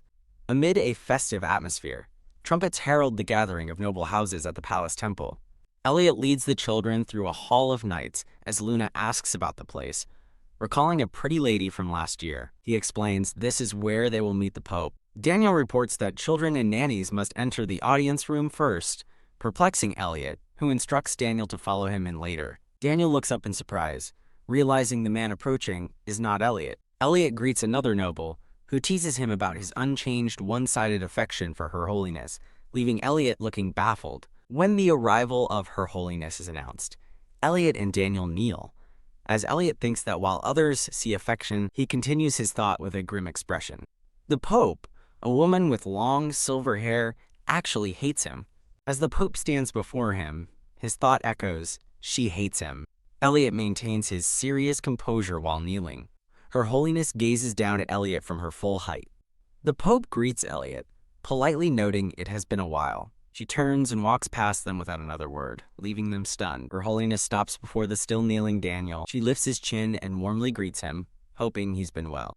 As the other noble watches in shock, the Pope announces she has personal matters to discuss with both men inside. The story transitions to the next chapter. Internally, the Pope squeals with joy, gushing that someone called her a pretty lady. She clutches her blushing face, absolutely thrilled by the compliment. Now in a private room, Elliot complains that despite being childhood friends, he'll never get used to her sudden mood swings. Her Holiness simply smiles, caressing her own cheek fondly. She calls to Sir Daniel, who formally responds. The Pope pointedly asks Daniel if he is happy now that he chose Elliot over her. She reassures a flustered Daniel that he gets paid well, prompting Elliot to retort that she's acting as if they wouldn't. Daniel wistfully explains he had no choice but to become head of his household, otherwise he would have stayed to protect her for life. Her Holiness laughingly dismisses his declaration as him just venting about losing his one and only lover. Changing the subject, she mentions hearing a rumor that Elliot hired the wicked witch Hazel as a nanny. She continues, saying she wondered if the rumor was wrong or if Elliot's head was, prompting him to ask if she's insulting his intelligence. The Pope smirks, saying she won't argue with his assessment of himself. She then fondly remembers seeing Hazel with the children earlier, looking genuinely happy. She concludes that Hazel didn't seem wicked or have any suspicious energy about her. The Pope suggests the only suspicious thing was Hazel's flashy outfits, but Elliot clarifies it was a mix-up by the head maid. Clank. Suddenly serious, the Pope announces the children will be attending the palace banquet, shocking Elliot. Elliot questions her decision, arguing that the palace is the safest place, especially with her powerful healing abilities present. He confidently asks who would be foolish enough to attempt an assassination there. The Pope looks horrified, revealing her concern wasn't about an attack, but for the children's well-being, which makes Elliot understand. Elliot smiles reassuringly, telling her she can see for herself. In another room, Hazel enthusiastically preps the children, asking if they are ready and reminding them of their practice. Luca and Luna look up at her with earnest, slightly nervous expressions. Luna confidently states her plan. If food tastes bad, don't spit it out, just eat something delicious right away. Luca confidently declares that if you're ever unsure what to do, you should just follow Big Brother. Hazel beams with pride, announcing that their theory is perfect after a month of intense preparation for their social debut. A frantic flashback shows a tearful Hazel crying out for Elliot amidst the chaos of training the children. Elliot stands poised and serious at the top of a grand staircase, dressed in his formal attire. Hazel looks up from the bottom of the stairs with a surprised and slightly awed expression. From a distance, Hazel gazes up at Elliot, who waits for her on the magnificent palace staircase. Elliot sternly reminds Hazel of the rules, to which she sheepishly agrees. Flustered under his gaze, Hazel stammers her agreement. The scene shifts to the breathtaking, cathedral-like exterior of the Imperial Palace. Inside the banquet hall, Hazel observes from her place as a nanny, while Elliot asks if the Emperor will arrive soon. A crowned emperor addresses the room, welcoming the stars of the Empire to the annual gathering. Standing before the grand dining table, the Emperor thanks his subjects for their loyalty over the past year. His attention suddenly lands on the children, and he asks who they are, startling Hazel. The Emperor fondly greets his beloved nieces and nephews, causing Hazel to wonder what he's planning. He announces he has prepared special dishes for them, stating that finishing every bite would be the best possible gift. The first course is served as a fork, descends toward a piece of broccoli. Luca and Luna begin eating the first appetizer, a simple plate of vegetables. Luna thinks it's easy, but a sudden crash resounds as the entire hall freezes in shock at the sight of them eating. Hazel smiles proudly, wondering if the children's picky eating habits were truly that infamous, as they now eat without complaint. A new plate is set down with a clatter, signaling the arrival of the next course. The second dish is revealed to be escargot, a plate of snails. Hazel, Luna, and Luca are horrified, with Hazel internally screaming at the sudden jump in difficulty. Hazel silently rages, questioning the logic of serving a snail dish to children. Elliot watches, knowingly, observing that a difficult dish has been served to the children as expected. He mentally tells Hazel to help, but she confidently messages back that her little acorns can eat anything now. Hazel gives a subtle signal to the nervous children, telling them to proceed with the plan. As Luca pretends to eat the snail, Hazel uses magic to swap it with a sausage. With a determined expression, Luca eats the sausage as Hazel confirms the switching magic was a success. Hazel happily eats the swapped snail dish, relishing its rich and expensive flavor. Luna and Luca enjoy their sausages instead, with Luca feeling relieved his backup plan worked. Elliot watches, suspecting Hazel anticipated this menu, just as a new dish is wheeled into the hall. Hazel anxiously hopes the next course is something the children can actually eat. Hazel's face is shadowed with disbelief and shock at the sight of the new dish. Her eyes widen in horror as she stares at the platter, wondering what it could possibly be. Both Luca and Luna stare at the new dish with wide-eyed terror. Elliot watches the scene unfold with a grim and pained expression. Hazel tries to get his attention, tapping on his fur collar and calling his title. When she offers him some, he flatly refuses. Elliot looks at the food on his own fork with disgust, wondering how she can possibly eat these chunks of intestines. The main dish is revealed to be grilled cow intestines, much to his horror. In stark contrast, Hazel is ecstatic, celebrating her luck and craving garlic and kimchi to go with the delicacy. A blonde-haired noble feels the immense social pressure not to spit out his food, imagined as menacing eyes staring at him. Visibly disgusted, he stammers, unable to refuse the dish in front of everyone. The other nobles at the table share his sentiment, looking nauseated by the meal. The Emperor grips his cutlery, his expression turning menacing as he senses the guests' revulsion. A painful memory surfaces for the blonde noble of being scorned by a woman with red hair. Having fled the banquet hall, the noble retches against a wall as his attendant asks if he is all right. He wipes his mouth, realizing the cruel menu was undoubtedly the work of someone named Regina. As he recovers, he's startled by Hazel, who has appeared behind him. He explains he was getting fresh air, and then directly asks if she is the witch, Hazel. The blonde noble flashes a charming smile, introducing himself as Helios. Hazel wonders if Elliot sent him, and worries he might be inquiring about another wicked witch. Trying to excuse herself, Hazel is stopped by Helios, who pointedly asks why she didn't help. Helios demands to know why she didn't help that day, thinking she was supposed to have infiltrated the Grand Duke's house for them, but his attendant urges him to go back inside. As Helios and his attendant turn to leave, Hazel is left standing alone in stunned silence. The attendant bids her a pleasant evening, leaving Hazel to watch them walk away. She stands on the balcony, lost in thought and confusion about the encounter. A young voice calls out to someone, and the scene shifts to where Luca and Luna are standing. A boy with red hair approaches the children, asking if it's true their nanny is the wicked witch Hazel. Luna retorts that Hazel is the kind witch, shocking the boy, as his attendant warns him he's in trouble. Luna fiercely defends Hazel, asking the boy if he's declaring war on the Grand Duke's family. As the children argue, Hazel opens a door, wondering about the commotion, and Luca immediately calls out her name. Hazel comforts a teary-eyed Luca, who explains the boy called her a bad witch, upsetting his sister. With a determined grin, Hazel quickly assesses and understands the entire situation. She calmly informs the young master that she's no longer wicked, stunning both him and Luna. Hazel conjures a gingerbread cookie to prove her kindness, but Luna objects, telling her not to give it to him. Luna huffs that her cookies are too good for him, while Luca happily nibbles on his own treat. The flustered boy refuses the cheap cookie, boasting that his family employs the Empire's finest baker. Hazel's magic animates the gingerbread cookies, who playfully reenact a scene from Cinderella. The surrounding children watch in amazement, captivated by the magical cookie play. Luna proudly boasts about Hazel's cookie magic, as the red-haired boy secretly enjoys a crunchy, savory bite. He tries to maintain a tough facade, while clearly savoring the delicious cookie. Luna smugly asks if the cookie tastes good, already knowing the answer. He grudgingly admits it's good, and Luna responds with a satisfied HMPH. Relieved the situation was resolved peacefully, Hazel overhears another child asking their mother for a witch nanny. A noblewoman watches, wondering just how much trouble the children caused to require a witch's magic for discipline. The Empress appears behind Hazel, her stern gaze instantly silencing the room. Luna respectfully addresses the Empress, explaining that Hazel has never used magic on them. The Empress coldly remarks that with Luna's lack of charm, it's no surprise Nanny's kept quitting. Horrified by the cruel comment, Hazel worriedly calls out Luna's name. Luna stands her ground, visibly hurt but defiant.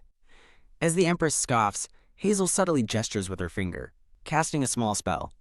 Her magic silently slides the leg of a nearby table into the Empress's path.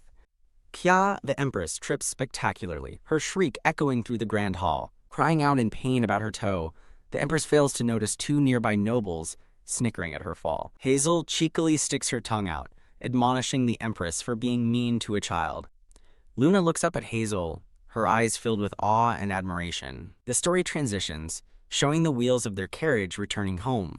Inside the carriage, a cheerful Hazel announces that good children deserve a reward. She praises the children's amazing performance, particularly their ability to eat vegetables without a single complaint. She continues to compliment them for staying calm and making no mistakes during their first crowded event. Luca and Luna sit together, looking slightly worn out but attentive. Luca requests chocolate and to sleep with Hazel for 10 nights, but she tells him he only gets one wish. Luna sits quietly beside her brother, a thoughtful and somber expression on her face. Elliot cautions Hazel, telling her it's dangerous to stand up in the moving carriage. Losing her balance, Hazel falls forward and embraces a surprised Luna. Cuddled in the hug, Luna quietly remarks that she's not as cute. Luna looks down, softly saying that she thinks Luca is cuter than her. Hazel reassures her, explaining that everyone's standard for what is cute is different as Luca looks on. Elliot remains silent, his expression thoughtful as he gazes out the carriage window. Hazel asks Luna if she thinks her brother is loved for being cute, but Elliot interjects, stating their brother is not cute at all. Taking Luna's hand, Hazel gently tells her that one doesn't have to be cute to be loved.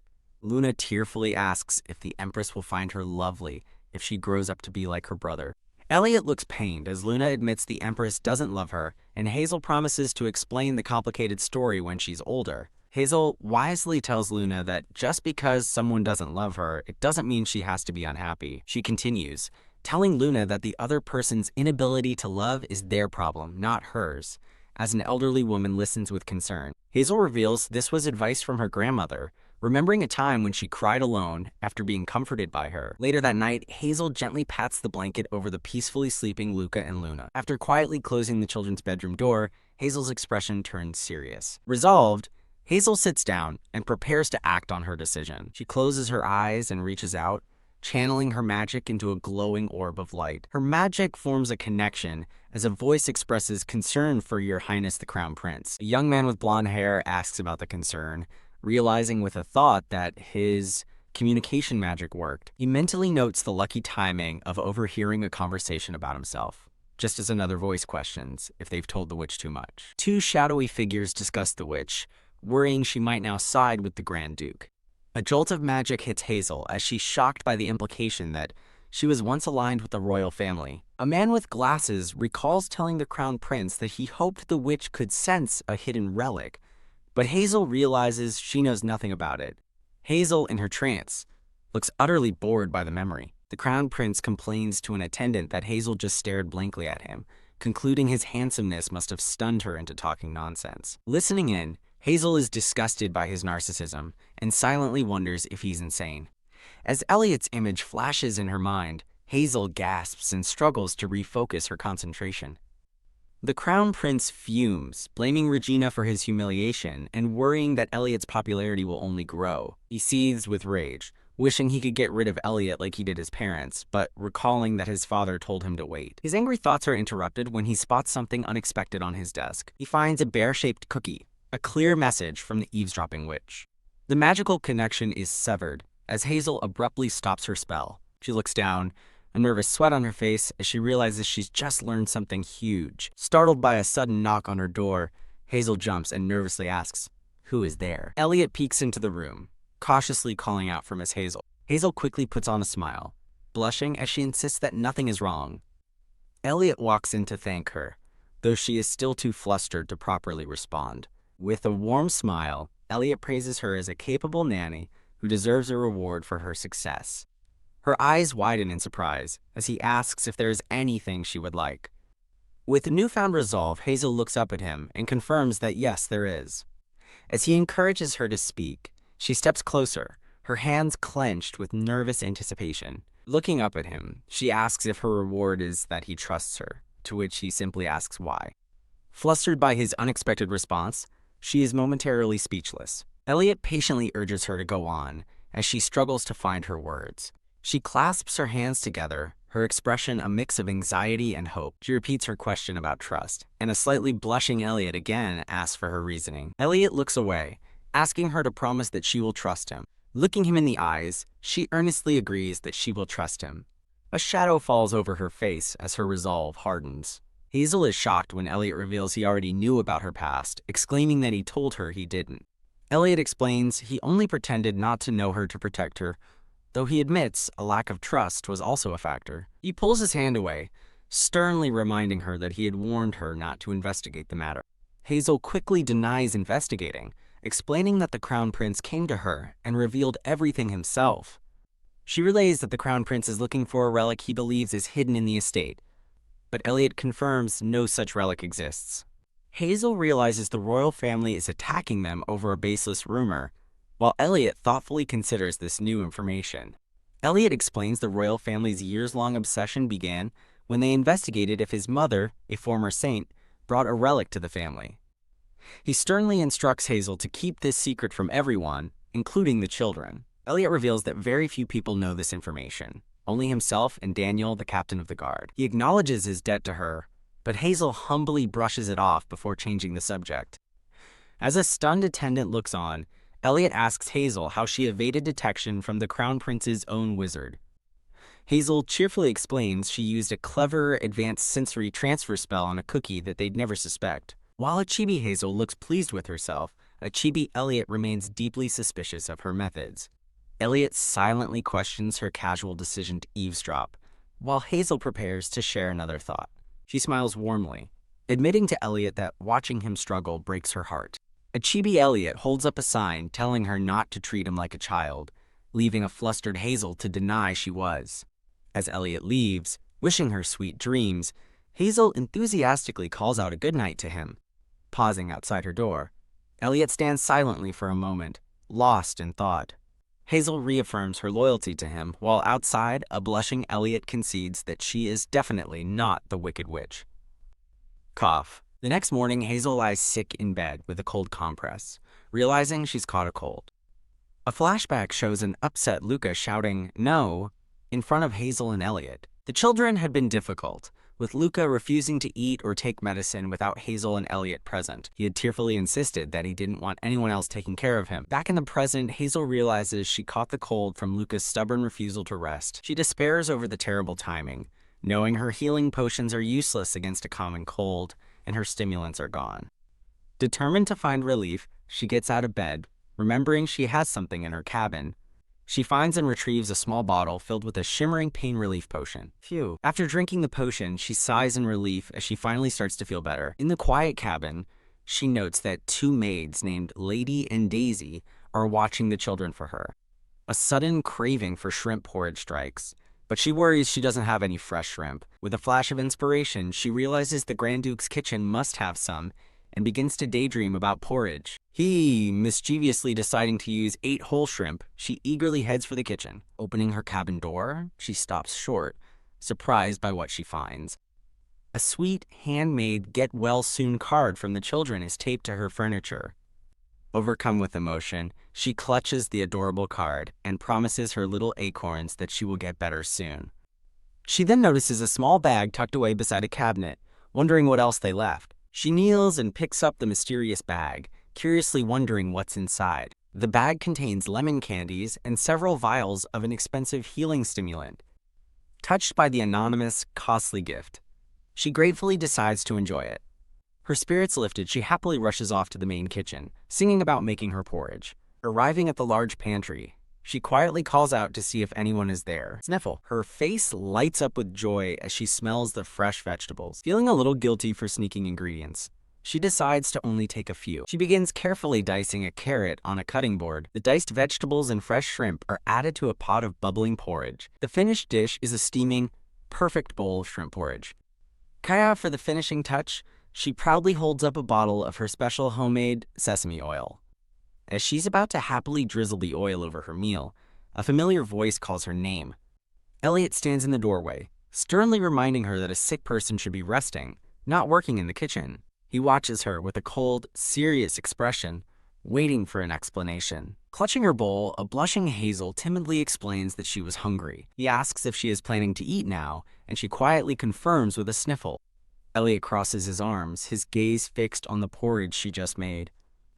Looking down, he unexpectedly adjusts his sleeve and tells her, "Tell me how to make it." Sometime later, Hazel sits on her bed, completely flustered and blushing deeply. She thinks about how she could have just eaten in the kitchen, wondering why Elliot insisted on making the porridge for her himself. Elliot takes the bottle of sesame oil from a surprised Hazel, sternly telling her to stay in her room. He takes her wrist and insists he will bring the porridge to her bedroom when it's ready. A completely flustered Hazel questions his actions, calling him Your Grace. Hazel tries to argue that she's almost done cooking, but one terrifying glare from Elliot silences her. Having returned to her room, Hazel sits in bed and answers a knock, excitedly expecting her porridge. She is stunned when Elliot himself enters with the tray, telling her not to get up. She inhales the pleasant, toasty aroma of the freshly made porridge. After taking a tentative bite, she blushes and confirms that she feels all right now. With a blissful expression, she exclaims that the porridge is absolutely delicious. As Elliot watches from her bedside, she thinks that for some reason, it tastes even better than usual. Her eyes widen with surprise, and a blush spreads across her face as she looks up at him. As Elliot sits on her bed, she explains the porridge is a special dish her grandmother used to make for her. He reminisces about his own mother making him soup whenever he was sick as a child. He recalls the fond memory of his mother eating the soup, noting it's been a long time. A gentle, warm smile spreads across Elliot's face as he remembers. Hazel curiously asks what kind of soup his mother used to make for him. He describes a simple, plain chicken soup with basic vegetables. Hazel earnestly promises to make the soup for him if he ever falls ill. Puffed! Hearing her sweet offer, Elliot breaks into a bright, genuine laugh. After finishing her meal, Hazel sets the empty bowl aside and thanks him sincerely. As she basks in feeling warm and full, Elliot gently touches her forehead to check her temperature. He places his hand against his own forehead for comparison and notes her fever hasn't gone down yet. Startled by the intimate gesture, Hazel turns beet red as he asks if she's taken her medicine yet. Elliot reveals the healing stimulant from before, explaining it was his gift and telling her to keep it a secret. He explains that people with a strong sense of duty often suffer in silence, so he gave it anonymously. Holding the potion, Hazel thinks about his considerate gesture. She thanks him for his thoughtfulness, causing him to look away with a slight blush. After Elliot leaves, Hazel sits alone in her room, the door slightly ajar. She remains in bed, quietly contemplating the evening's events. 1 month later, a stork wearing a satchel flies over the estate and taps on a window. Hazel cheerfully opens the window and greets the delivery stork, thanking it for its consistency. She carefully takes a small pouch from the stork's beak. While she's occupied, Luca sneaks up and innocently asks how babies are made, leaving Hazel speechless. A flustered Hazel defaults to the classic story about storks, which only confuses the nearby delivery bird. Luna matter-of-factly chimes in, explaining that babies are made when a man and woman sleep in the same bed. Mortified, Hazel insists that storks only deliver newspapers, an explanation Luca seems to accept. While visiting a sweet shop, Hazel thanks the stork, who dismisses her gratitude while she recalls the awkward conversation. Back at her desk with a stack of books, she opens the letter the stork delivered. The delivery contains a plaque and a newsletter inviting her to become an honorary member of the Wizard Association. The newsletter explains that witch nannies became trendy after the New Year festival, with her as the prime example. This trend solved the unemployment crisis among lower-ranked witches, leading to a shocking shortage of witch workers. She recalls receiving the plaque and a free honorary membership, which she eagerly accepted. She sits at her desk, realizing she only received the honor because Elliot acted as her guarantor, and wonders why. A bell rings, and thinking it's the children, she decides it's time to head back to them. Luca and Luna burst into the room, excitedly asking Hazel to go on a picnic with them. Delighted by the idea, Hazel eagerly agrees and hugs the children, who are wearing adorable squirrel outfits. The children announce that their brother is coming too, revealing a well-dressed Elliot holding a picnic basket and blanket. On their picnic, Hazel and the children happily enjoy the cheese and ham sandwiches she prepared. Hazel reflects that while they came for a picnic, they've mostly just been gathering herbs. Thinking it's fine as long as the children are happy, she's surprised when they suddenly jump up, finished with their meal. Luca and Luna excitedly tell her about a new flower they found and eagerly pull her to go see it. Elliot calmly calls out from a distance, warning the children not to wander off, or they'll get lost. Mid-sandwich, Hazel pauses to watch Elliot interact with the children. The children suddenly run back, playfully calling out Hazel's name. They eagerly ask Hazel to make them flower crowns, with Elliot and Hazel watching from their blanket. Delighted, Hazel shows them a flower ring she made and happily agrees to teach them how. Hazel feels an intense gaze and turns to find Elliot staring at her from across the blanket. Startled by his stare, she immediately wonders if she's done something wrong. Elliot looks at her with a thoughtful expression, seeming to consider his words carefully. He moves to sit beside her on the blanket, leaving her feeling nervous and confused. Elliot unexpectedly places his hand over hers, causing a shocked Hazel to try and pull away in a panic. She explains her surprise by saying he's usually so busy with mountains of paperwork. Elliot remains silent, leaving Hazel to wonder why he isn't responding. Feeling a little hurt, she asks if he came to watch her because he doesn't actually trust her. He explains he came to protect them in the dangerous forest, but she points out he should be following them, not sitting with her. Elliot simply rests his chin on his hand, looking at her with a knowing expression. His silent reaction leaves Hazel feeling even more confused. He finally speaks, bluntly asking Hazel if she dislikes him. Flustered, Hazel vehemently denies that she dislikes him. Leaning in, Elliot presses her with another question. Then, do you like me? Panicked, Hazel denies that too, which prompts him to slyly ask if that means she dislikes him after all. Peeved? An amused smirk spreads across Elliot's face as he watches her struggle for an answer. Hazel finally manages to say that she thinks he's a good person, blushing deeply as he looks on, satisfied. He leans closer, quietly asking if she plans on taking back her compliment. Suddenly, the sky opens up and a heavy rain begins to fall, forcing them to seek shelter. Having found refuge in a dilapidated old chapel, Elliot observes the storm, noting the dark clouds mean it won't stop soon. He watches the heavy rainfall with a concerned look on his face. Sitting by the fire, Hazel shivers uncontrollably from the cold and dampness. Noticing her shiver, Elliot turns toward her. He drapes his coat over her shoulders, and she stammers a quiet thank you for his kindness.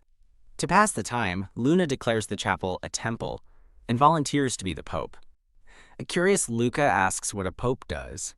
A chibi Elliot cheekily replies that they bother their cousins, referencing Pope Giselle, which an indignant chibi Luna denies. Hazel thoughtfully suggests a service, or blessing ceremony. The children dismiss her ideas as boring. Luna asks if popes officiate weddings, noting they only handle royal ceremonies. With a determined shout, Luna decides to proceed with her game. Acting as the pope, Luna stands before an altar and announces the groom is Grand Duke Elliot Blaine. She then declares the bride will be Miss Hazel, leaving both Elliot and Hazel stunned. When Elliot suggests marrying Daisy and Lady instead, an impatient Luna yells at him to hurry up. Hazel and Elliot stand awkwardly beside each other, their faces frozen in shock. Luna pronounces them husband and wife, then orders them to share a kiss, shocking them both. As they both refuse, the children start chanting, "Kiss!" and an exasperated Elliot covers his face, telling Luna she's taking it too far. Elliot tries to compose himself, still red-faced and bewildered by the situation. As the kiss chants continue, he looks at Hazel, thinking it's strange to be so flustered over a simple children's game. A flustered Hazel and a blushing Elliot stand close together in an intimate moment. The romantic tension hangs in the air as they continue to blush, surrounded by illustrative roses. Thump thump. Hazel suddenly embraces a surprised Elliot. Thump thump. Holding him tightly with her eyes squeezed shut, she quietly whispers, "Rain." Elliot looks down at her in confusion, questioning her strange word. Luna and Luca tilt their heads, equally perplexed by the mention of rain. Suddenly the sun breaks through the trees as a voice announces the rain has stopped. As they walk through the sunny forest, Luca asks how Hazel controlled the weather, and she shyly admits it's her first success. Elliot thoughtfully observes that she must have really wanted it to work. Luca suddenly asks Hazel if she has ever wanted a little sibling. A surprised Hazel turns around, wondering where such a question came from. The children cheer that they'd love for Hazel to be their sister. Stunned, Hazel listens as the children start chanting for her to marry him. She thinks to herself that the Grand Duke would never marry a witch. Furthermore, she believes he definitely wouldn't marry a nanny. She recalls an image of a loveless noble wedding, thinking it's about family contracts. Luna asks Elliot if he'll get married like that, and he confirms his family needs help from others. A panicked Hazel waves her hands, insisting she doesn't think about marriage, especially not with the Grand Duke. Luna and Luca stare blankly at her vehement denial. Luna then declares that if she were Hazel, she wouldn't marry her brother either, which visibly annoys Elliot. Hazel glances back at him, caught in the awkward moment. An offended Elliot turns and demands to know what Luna's comment was supposed to mean. Hazel continues walking with her basket, trying to ignore the conversation. Luna asks Elliot if he's really not interested in Hazel. She tells him not to make Hazel uncomfortable and reveals she thinks Hazel likes him, stunning Elliot. Luna explains that when the Yetis appeared, Hazel said he looked cool. She recalls how Hazel was staring out the window in a daze after he returned from the battle. As a flashback shows Hazel's admiring expression, Elliot asks in disbelief if that's what she really said. He thinks to himself that covered in Yeti blood, he couldn't have looked cool at all. He turns away, quietly wondering if she truly thought that was cool. Luna points out that his face is turning red, causing a flustered Elliot to cover his mouth. He sternly tells Luna not to tell this story to anyone, but she asks which part he means. He clarifies both and threatens to withhold her carrot cake for 6 months if she tells, which she protests is too cruel. In his office, an aide informs Elliot that the Crown Prince sent a letter confirming he'll attend the ball. The aide notes that the star of their plan is personally coming to them. Looking at the letter, Elliot declares that half of their operation is now complete. He stares at the envelope with a serious expression. A close-up reveals the green wax seal of the royal family. Elliot's thoughts drift to an image of Hazel smiling brightly in the forest. The aide tries to get his attention, musing that witches can be witch people and asking if he's listening. In a grand hall, women gossip that Elliot is way overdue for marriage. The aide advises Elliot to seriously consider proposing to a lady during the event. He reminds Elliot the ball is also a chance to squash unfounded rumors, which started when he was seen whispering to Hazel. The aide insists that Elliot must publicly deny the rumors, as they will severely damage his marriage prospects. The aide looks on with a determined, serious expression. He instructs Elliot to keep as far away from the witch as possible during the party. The scene briefly shows Hazel in an elegant dress, standing with a maid on the estate grounds. A shocked Hazel gasps, her hand flying to her mouth. Elliot agrees with his aide's instruction, stating he was already planning to. As a figure approaches in the distance, the aide remarks, "Speak of the devil, here they come." A confident man in a regal uniform, the crown prince, remarks that the key figures have arrived. Elliot thoughtfully wonders if he really looks that old, which earns a shocked pardon from his aide. The aide reminds Elliot how Hazel once asked if he was the children's father, which clearly still stings him. Observing Elliot's stunned silence, the aide realizes he's completely dumbfounded by the memory. He explains that Elliot used to be sleep-deprived and constantly frowning, prompting a shocked Elliot to ask if he looked that bad. The aide reassures him that he looks much better now, so his marriage prospects with the lady should be excellent. Grudgingly admitting Elliot is annoyingly handsome, the aide urges him to stay focused for the party. Elliot and his aide turn to greet the crown prince, who has just made his grand entrance. As they shake hands, the prince explains he rushed over, quoting a proverb about the importance of family. Beside the prince, a graceful blonde woman offers a gentle, pleasant smile. The woman continues to smile serenely, surrounded by an aura of elegance and roses. Elliot gently takes the woman's offered hand. He brings her hand to his lips for a formal kiss as Hazel watches silently from afar. Hazel stands speechless, taking in the scene before her. Deciding it's time for the children's dinner, Hazel turns to leave, but is stopped by a voice calling her a witch. She turns back with a questioning look, surprised to be addressed so rudely. A trio of confrontational noblewomen, led by one with pink pigtails, stands before her with disdainful expressions. The lead woman addresses Hazel by name, her tone sharp and accusatory. Hazel confirms her name and asks what's wrong, only to be called a wicked witch. The woman accuses Hazel of scheming to get close to Elliot and declares a witch could never become Grand Duchess, leaving Hazel stunned. She proclaims that the esteemed position belongs to Lady Bella of the Monet ducal family. Telling Hazel to aim for something more realistic, the woman is met with a flustered denial, as Hazel insists she never had such ambitions. The woman recalls the New Year's banquet, accusing Hazel of acting brazenly by whispering to Elliot and then playing innocent. Hazel clarifies she was just trying to sneak a taste of the tripe he was eating, an explanation that disgusts the noblewoman. The woman's criticism then shifts to Hazel's outfit, finding another reason to be offended. She scoffs that a mere nanny shouldn't wear a dress fit for a wealthy lady, and Hazel notes the woman's furious expression. Hazel calmly replies, "The dress was a gift from Elliot," cleverly suggesting that if the woman has an issue, she should ask him if he has feelings for her. Secretly, Hazel smirks, recalling that the dress was actually just an accidental order placed by a maid. Hazel advises the fuming woman to take her complaints directly to Elliot instead of picking on someone easy. Walking away confidently, Hazel thinks that the woman can't even win an argument as she leaves the trio fuming in her wake. Her victory is cut short when a voice shouts her name, causing her to gasp in surprise. At the top of the stairs, Luna and Luca peek out, asking where she's been. Luna eagerly asks when they're going to see the fireworks. Realizing the music has started and it's late, Hazel panics, grabbing Luna's hand. She apologizes profusely to the children, admitting she lost track of time while getting ready. Kneeling down, Hazel smiles warmly at Luna and Luca, now ready to go. As Hazel leads the children through the party, an onlooker notes that they can't officially attend.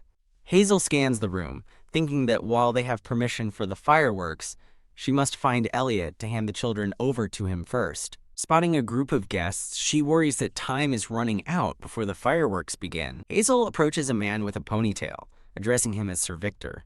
She brightly asks Sir Victor if he has seen Elliot. Sir Victor hesitates for a moment, his expression slightly troubled.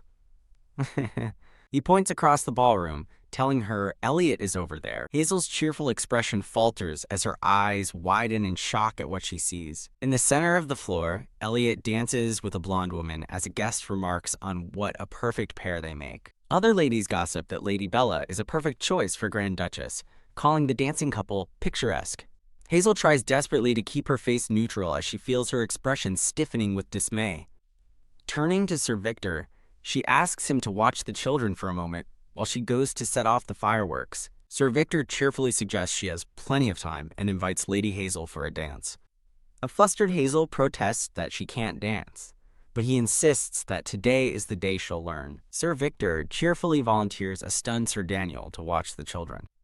Hazel politely declines the dance, noting it's improper for a servant, but Sir Victor points out they are all servants of the household. A vice captain sternly warns Sir Daniel not to get too close to Elliot, and he quickly agrees. Ignoring her protests, Sir Victor excitedly pulls a wide-eyed Hazel onto the dance floor.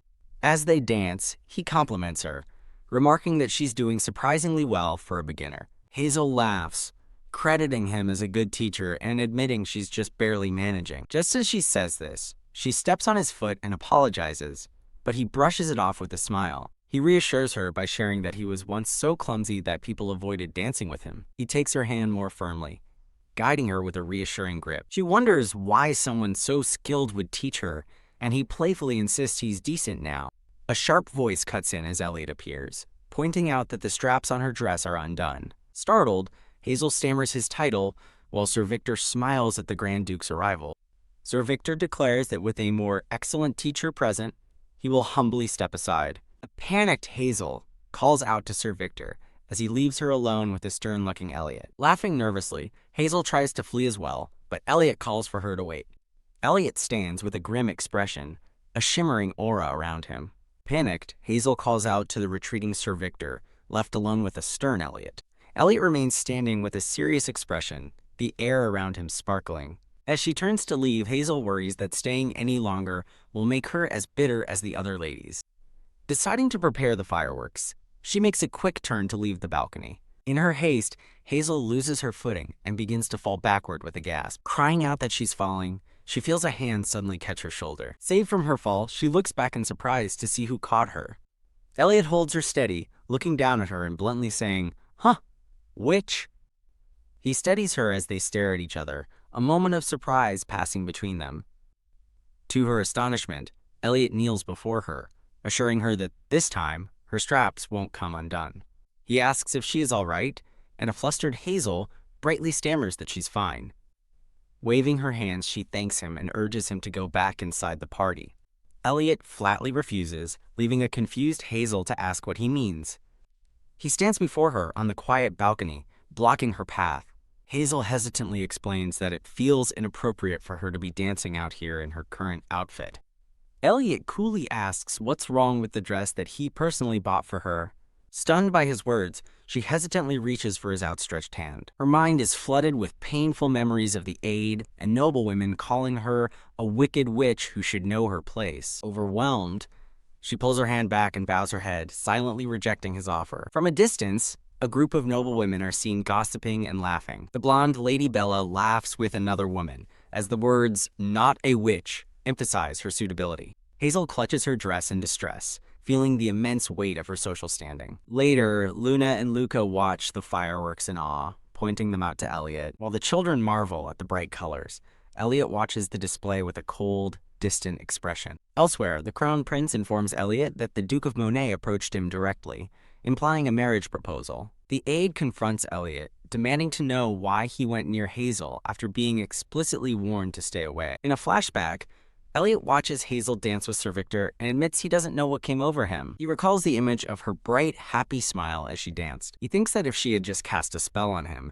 his confusing feelings would be easier to accept. The aide reminds him of his political duties, stressing that his household needs alliances and has no support from the Emperor. He explains that an alliance with a powerful family like the Monet is their only path forward. Memory of Luna asking if he'll have an arranged marriage plays, showing a somber Elliot from the past. Elliot's expression hardens as he accepts the weight of his duty. Though surrounded by the cheerful children, Elliot's face remains grim and unreadable. A chibi illustration depicts an angry Elliot as a terrible guardian whose siblings ran away. A caricature shows a stubborn Elliot, the pitiful young head of the family, frustrating Hazel. Elliot recalls how Hazel used to insult him, believing she must have hated him back then. A flashback reveals a cheerful Hazel playfully dangling the locket in front of a flustered Elliot. The scene transitions to a soft, romanticized memory of him and Hazel in a grand hall. He remembers a specific moment he carried her, the locket visible on his uniform. A memory of Luna surfaces, recounting that Hazel thought he looked cool when fighting Yetis. He vividly recalls the adoring, blushing look she gave him at that very moment. The memory continues on a balcony, where he gently adjusted the ribbon on her dress. He remembers her initial surprise, which quickly melted into a shy, blushing expression. Her expression turns to shock as his own gaze suddenly becomes sharp and intense. As a bunny-shaped firework explodes, Elliot comforts Luna, dismissing her words as a simple misunderstanding. "Pop!" A delighted Lucas shouts Luna's nickname, Lulu, completely captivated by the fireworks. Luna points toward the sky, excitedly exclaiming that the firework looks just like a bunny. Elliot stands beside the children, his expression unreadable, as he watches the display. From a distance, Hazel watches them, a trail of golden magic swirling from her fingertip. She seems startled by her own uncontrollable magic, covering her face in a flustered panic. Lowering her hand, her worried gaze remains fixed on the balcony where the family stands. A colorful firework bursts as Elliot blushes, muttering a frustrated, "Ah, damn it." He pulls the children into a warm embrace, sharing the beautiful moment under the starry sky. Later that night, the grand estate stands quiet and peaceful under the moon. Inside, the festive atmosphere is interrupted as guests are escorted from the ballroom. A noblewoman protests being thrown out, but an official insists they need her cooperation for a search. Murmurs spread as the reason is revealed. A sacred relic has disappeared from the Grand Duke's chapel vault. A frantic guard reports they've searched everywhere, prompting Elliot to order a check of all departed guests. A carriage speeds away from the estate, and its sole passenger is identified as the Crown Prince. Elliot angrily intercepts the carriage, demanding the Crown Prince hand over the stolen item immediately. The Crown Prince feigns outrage, questioning Elliot's disrespectful behavior toward a royal. Elliot specifies he wants the relic, making the prince recall his own father's long-held desire for it. A sinister grin spreads across the Crown Prince's face, confirming he knows exactly what Elliot is after. In a flashback, a smiling Elliot discusses a letter with his trusted aide. The aide recounts how the prince was openly delighted that the relic truly existed, not even trying to hide his desire for it. He remembers the prince's pathetic and stubborn denials, claiming he didn't even know where the relic was. Remembering this, Elliot smiles with confident satisfaction, certain he has the upper hand. The scene focuses on the ornate, magically shimmering relic at the center of the conflict. The next morning, Luna and Lucas excitedly chatter about how pretty the fireworks were, especially the bunny-shaped ones. Hazel asks if she should arrange the same for Luna's birthday, and Lucas eagerly requests it for his own. She happily agrees, but tells them it's time for bed, playfully warning them about ghosts if they stay up.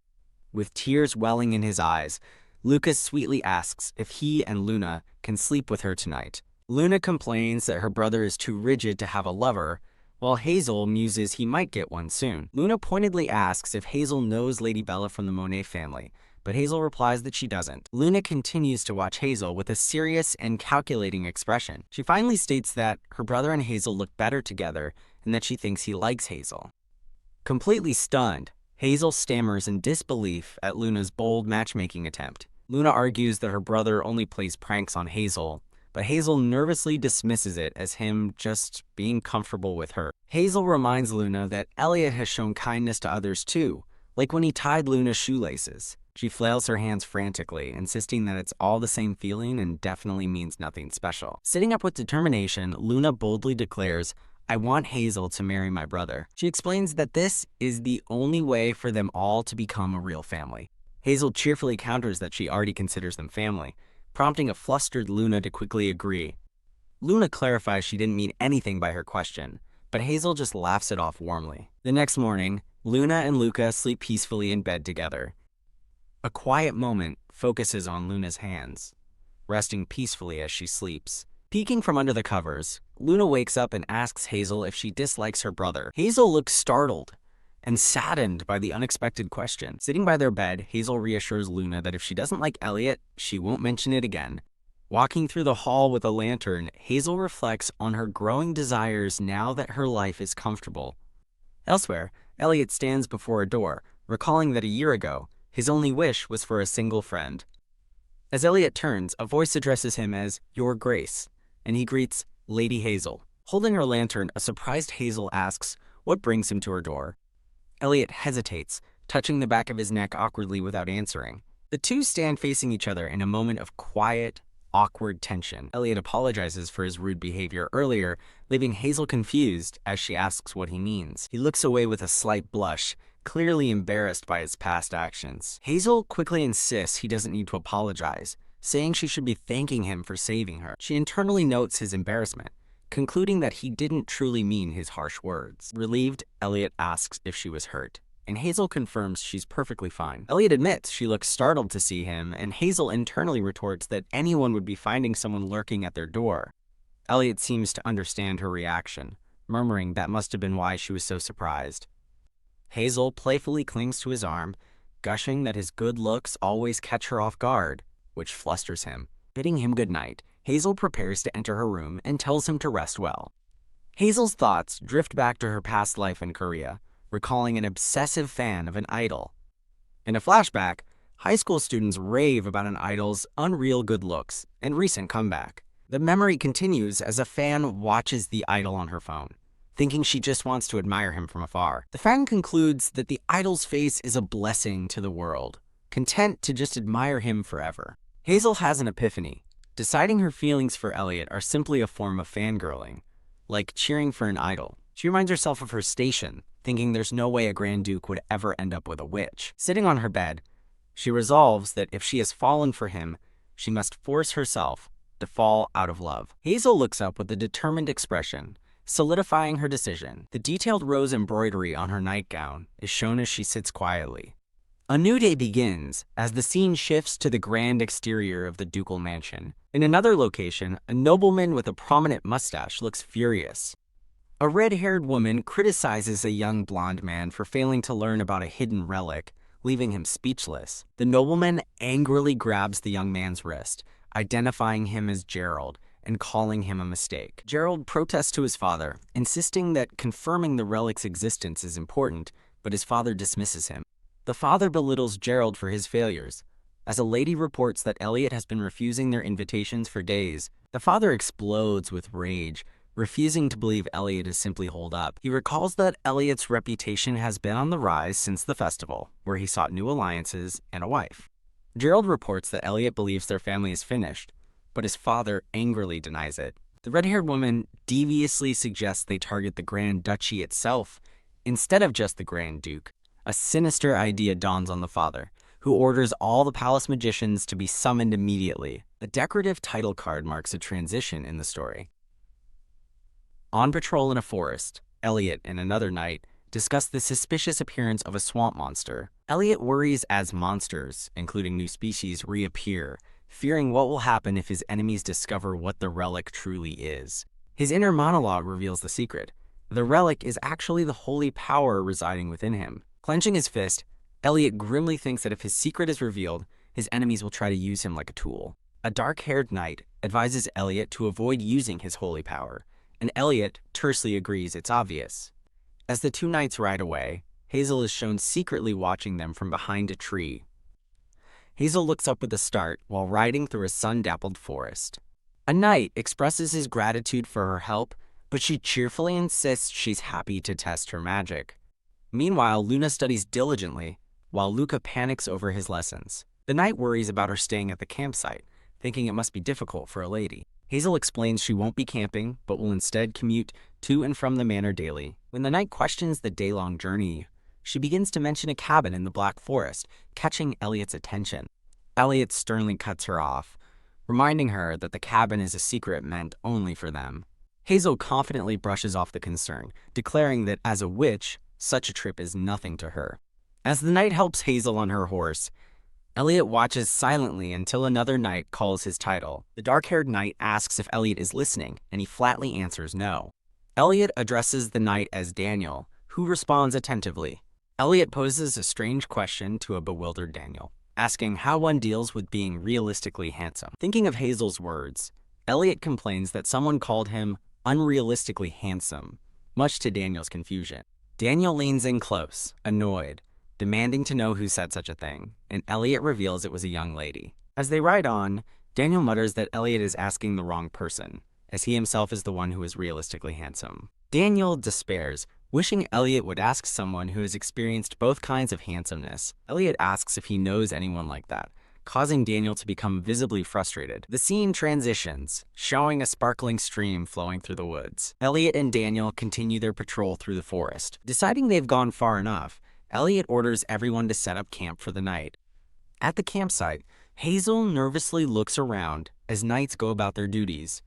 One of the knights realizes he forgot to bring something from the storeroom. Hazel overhears and kindly offers to retrieve it for him if it's not too heavy. Two knights happily gossip, comparing Hazel's helpful nature to a squirrel and praising her for handling dinner. Elliot appears behind them, His face darkened with annoyance as he states that Hazel is not their personal cook. Startled by his sudden and stern interruption, the two knights flinch in surprise. One of the knights stammers an apology while Elliot stands with his arms crossed, looking displeased. Hazel arrives at that moment, cheerfully presenting a massive stew pot. The knight thanks her profusely for the stew, then comically realizes she forgot the very pot he was meant to retrieve. Elliot watches them, dryly asking if they finally have everything they need. He remains silent, his expression unreadable as he observes the scene. Hazel laughs brightly while chatting with one of the knights. A panicked shout for your grace cuts through the air as a knight rushes toward them, startling Hazel. Gasping for breath, the knight urgently tells Elliot he needs to see something immediately. Elliot, flanked by two others, walks grimly into the woods to investigate. Wiping his brow, Elliot wonders aloud what could possibly be causing such a fuss. His expression turns to shock as he discovers something unexpected, questioning what he's seeing. The story pauses on a promotional illustration. Elliot and his knights stand at the edge of a cliff, surveying the area below. Upon investigation, Elliot notes the discovery of a large cave. The knight who summoned him explains there's more to see and directs their attention to the cave floor. Elliot steps into the dark cave, remarking that it seems ordinary despite the knight's suspicion. As the knight leads him deeper, he tells Elliot to stop watching him and look at the ground. At the back of the cave, both Elliot and Daniel are stunned into silence by what they find. The knight reveals a massive magic circle, apologizing for his secrecy but explaining he didn't want the information to leak. Elliot accepts the apology, stating that his trust was proven when he followed the knight this far. Another knight fanboys over Elliot, while noting that the magic circle appears to have been drawn very recently. Elliot turns to Daniel, asking for his thoughts on the situation. Daniel connects the dots, monsters appearing after rumors of Elliot's holy power spread, now followed by a massive, obvious magic circle. Elliot concludes that their enemies are trying to bait him into retrieving the relic himself. Daniel scoffs at the enemy's crude tactics, while Elliot finds their obsession with the relic foolish. Hazel suddenly arrives, anxiously asking if the magic circle is dangerous. Sitting down to inspect the runes, Hazel considers their origin as Daniel asks if she can trace where they came from. A simple diagram illustrates how the paired magic circles function as a two-way teleporter. Elliot tells Hazel the real problem is finding the other circle's location. He explains that from this circle alone, there's no way to know where the other is or where it will send them. Daniel notes it's the work of a high-level mage that will take time to analyze and suggests they keep going for now. Wearing bunny ears, Hazel announces she'll copy the circle onto parchment and decipher it before the day ends. Her pen carefully traces the intricate design of the magic circle, including a coiled snake at its center. Elliot watches silently from behind as Hazel diligently works on copying the circle's design. He thinks that if they can figure out the activation conditions, they can prepare for the search, feeling a little embarrassed. As she sketches, Hazel muses that the spell should work if copied correctly, but its destination could be very dangerous. Just as Elliot says they should prepare for anything, Hazel urgently shouts for him to stop and not enter the circle. A tiny squirrel suddenly appears inside the circle, surprising both Elliot and Hazel. The magic circle erupts in a blinding purple light, and Hazel screams in horror as Elliot is engulfed. They land in a sunny meadow, with the disoriented Hazel leaning against Elliot's chest, asking where they are. Cursing the spell's sudden activation, Elliot watches as a startled Hazel jolts away from him with an "Ah!" A glowing magic circle in the grass reveals its secret.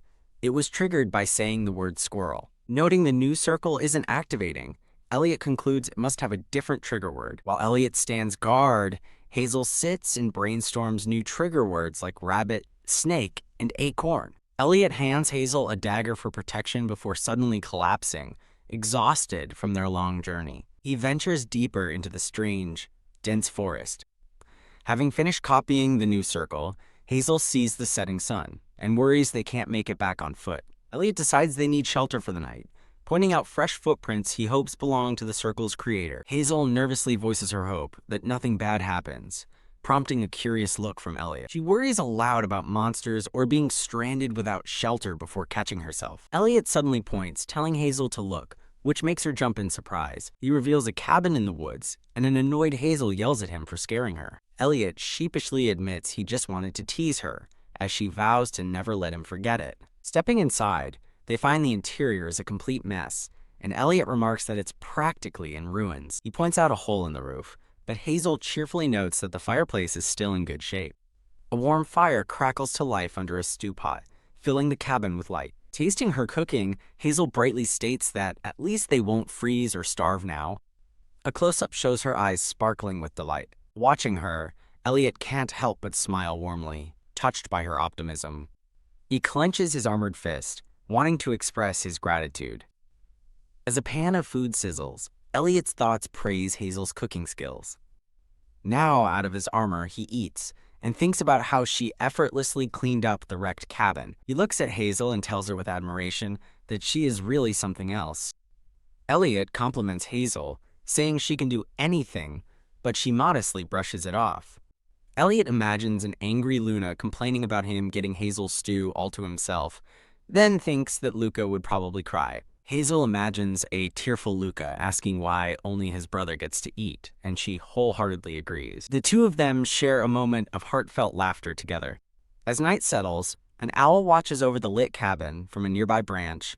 Hazel thinks to herself that even though the stew is delicious, she's feeling nervous. Hazel awkwardly reminds him of his high rank as a Grand Duke. She finds it strange that he's sitting on the floor, but Elliot calmly replies that it's clean now. Hazel insists other nobles would demand a proper seat, but Elliot reveals this is probably the cleanest spot he's ever sat. Completely shocked, Hazel asks what kind of life he has lived to make such a statement. Elliot questions Hazel about her cross-legged sitting posture. As Elliot kneels, asking if her position is uncomfortable, Hazel thinks his formal posture looks far more awkward and is reminded of her school days.